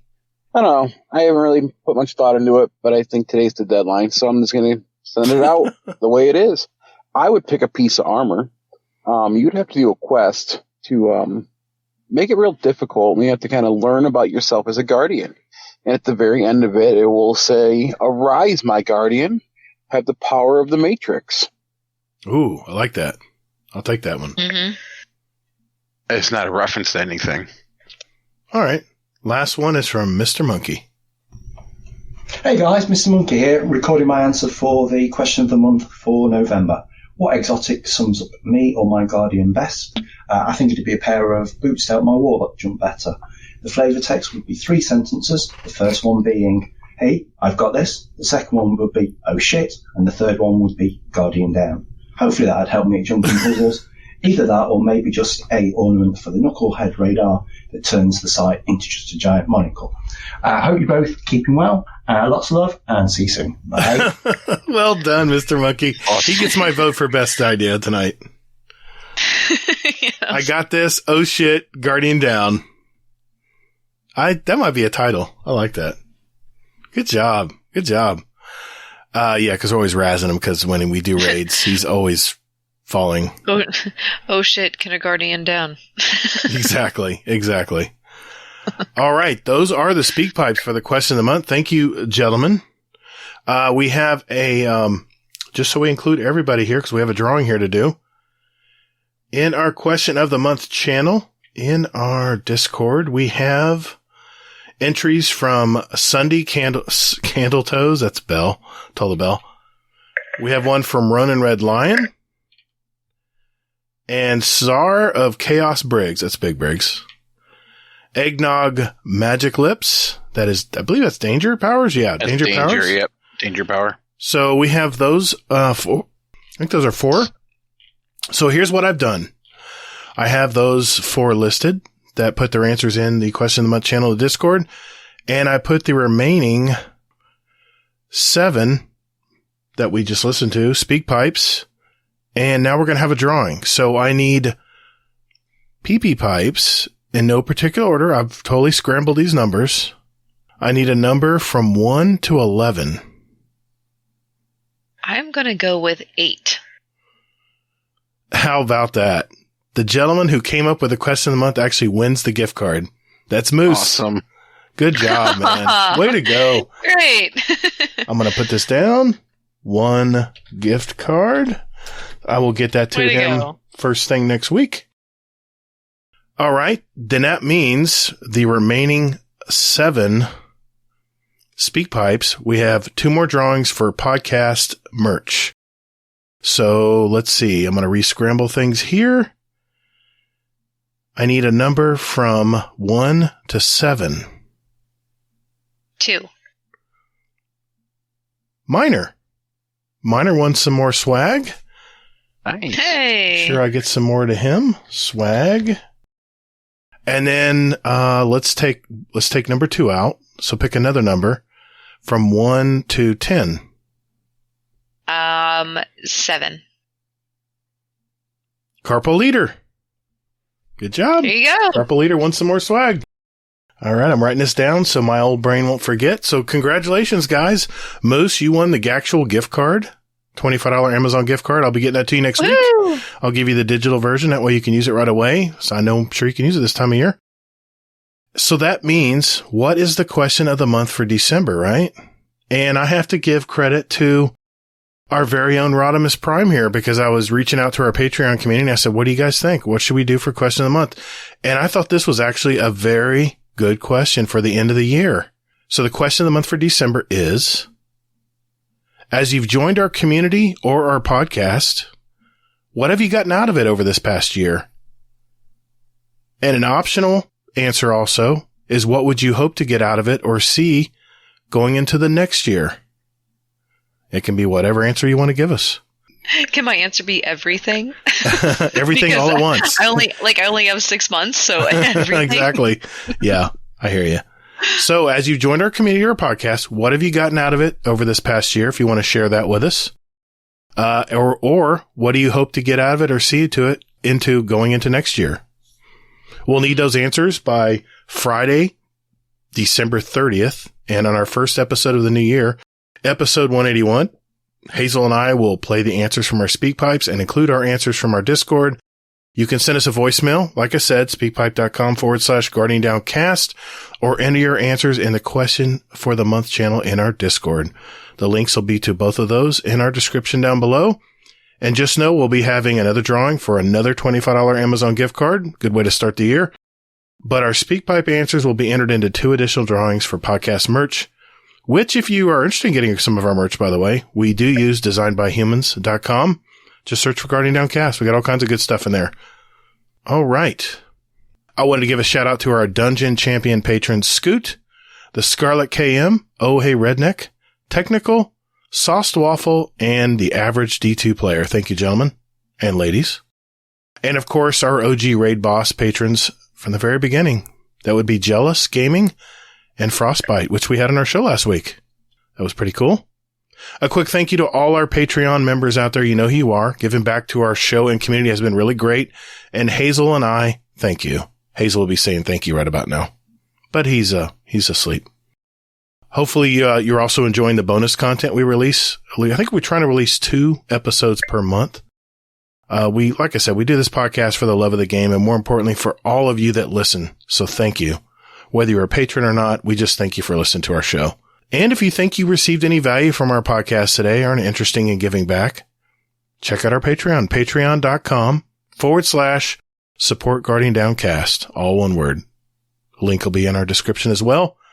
We have several different tiers, all kinds of automatic perks, like a special badge, a private Discord channel to chat in. No feet pics, please.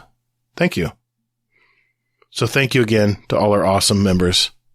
Remember, you have a private RSS feed you can use as well. It'll go right to your podcast app whenever we release episodes, so you don't have to go looking for them. Want to mention also that Hazel and I have another podcast called Playing Favorites. We're a little behind, obviously because of some personal reasons on both our sides. We'll be having another episode out soon. And as Hazel always says, if you have a favorite, I bet there's a story behind it. Plus, Hazel and I get to, argue about some stories of the month, not Destiny related. So, that's always a good time. I want to remind everyone that I have another solo podcast out called Destiny Help Desk. It's designed to be in audio form and tips and tricks for new and returning players. So if you don't have time to watch the YouTube videos, no worries. Now you have it in a podcast audio format where you can listen to it at work or whatever. They're very short podcasts, just quick hitting info, to give you a little extra info about this little game called Destiny 2. It's available everywhere that you're listening to right now, this podcast. And if you want to send a question for the show, it's toddthegator@gmail.com. And I also have a SpeakPipe, and that's speakpipe.com/Destiny Help Desk. We, like I said, we talk more advanced subjects and news here, but for the beginner or the Destiny curious among you, there's a podcast out there for that.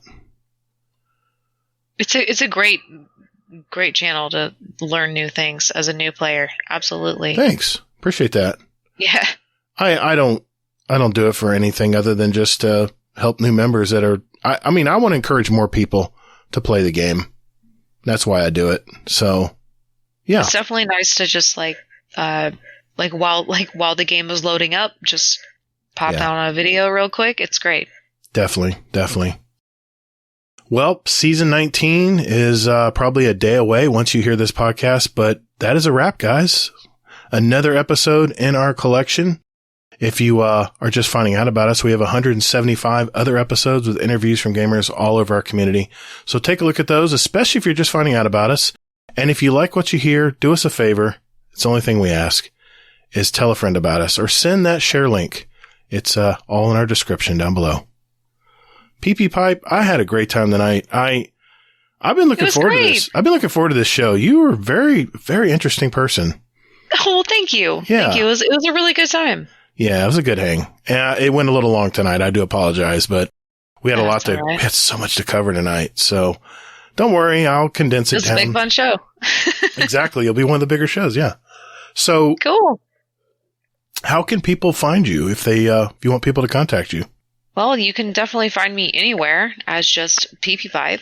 I mean, if you go Google search it, YouTube search it, Steam search it, Discord search it. I mean, anywhere. Xbox, I'm there. So what you're saying is it's PeepyPipe anywhere and everywhere?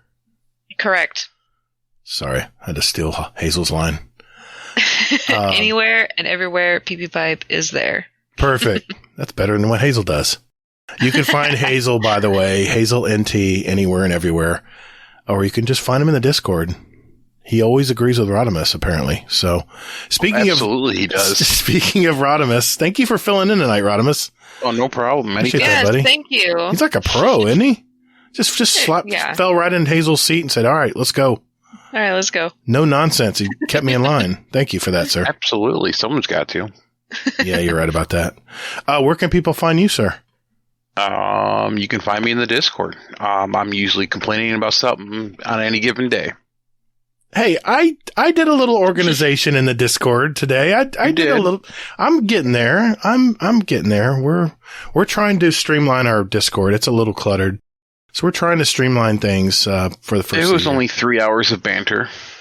Yeah, we got into it last night in the mod channel. We had a lot of opinions, but hey, that discourse is how things go, right? That's why they call it Absolutely. Discord. But I'm just looking at my own profile, and I got a bone to pick with Miss Brittany. Uh-oh. So apparently I'm not on Team Brittany anymore, and I was tagged with Team Parless. Are you on Team Parless?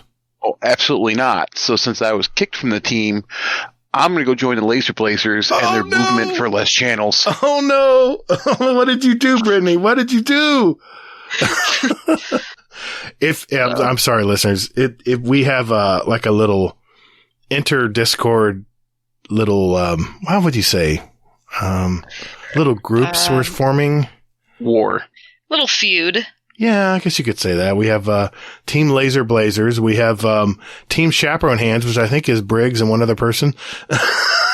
No, he's got two, I think. Oh, he's got two. I'm sorry. I apologize. And then we have Team Brittany, which I'm on for, hashtag Team Brittany. I don't think I can go there after what I said today. She'll take you. It'll be fine. I'm so sorry. And of course, we have Team Parless, which is part of Team Hades, by the way. It's his wife. So, yeah, Team Parless. Beyonce. Good team. Cool. Well, hey everyone, remember as you play the new season next week, take breaks, get outside and touch grass. All the grass. Fill those lungs with air. Take a break from the screens, Just take it all in. Continue to be safe, everyone. And more importantly, take care of one another. Defeat is not surrender, Guardian. Thank you all so very much for listening. And later, Guardian. Later. Really, Rodimus? Absolutely. Okay, fine.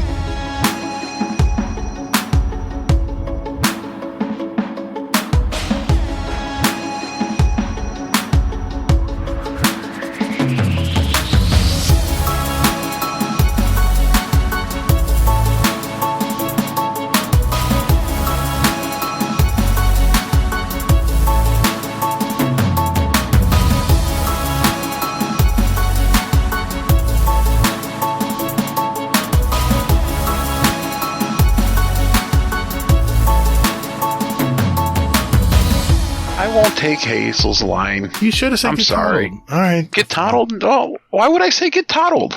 He said it like 3 times. You didn't clip it. I know. I know. Like he's recording, so he's still recording. But how about less channels? Can we do that? We'll do that. Less channels. Let's go.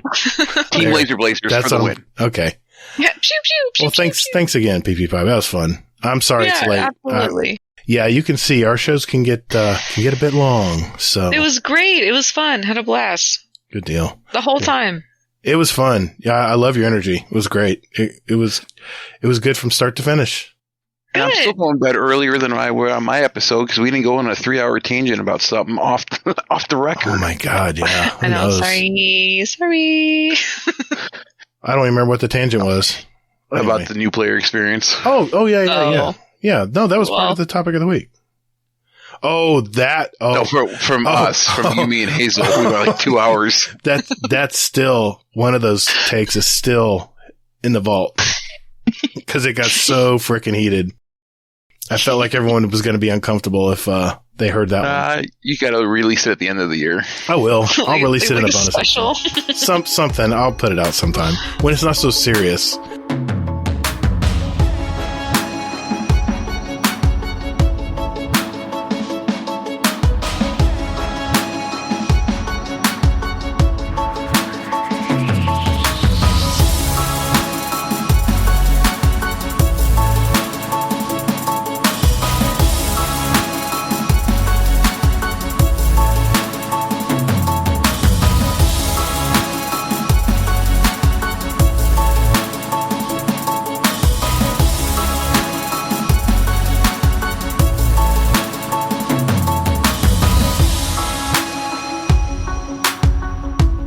Enjoy your next week without me because the following week is going to be wonderful. It's a wonderful experience. Why am I not believing that? Okay. But there are surprises. Oh man. There's no Scum Death Corner this week? Scum Death is he messaged me. He says Scum Death will be back. He's got a lot of personal stuff going on right now. Plus he's making his new album with his group War Pig. So yeah, he's got a lot going on right now, but he says, don't worry, tell everyone I'm going to be back. He says there's just really nothing, really happy to talk about right now, which I can totally get that. Yeah, I can get that. It's that time of the year sometimes too with everything going on and absolutely. Yep. I agree.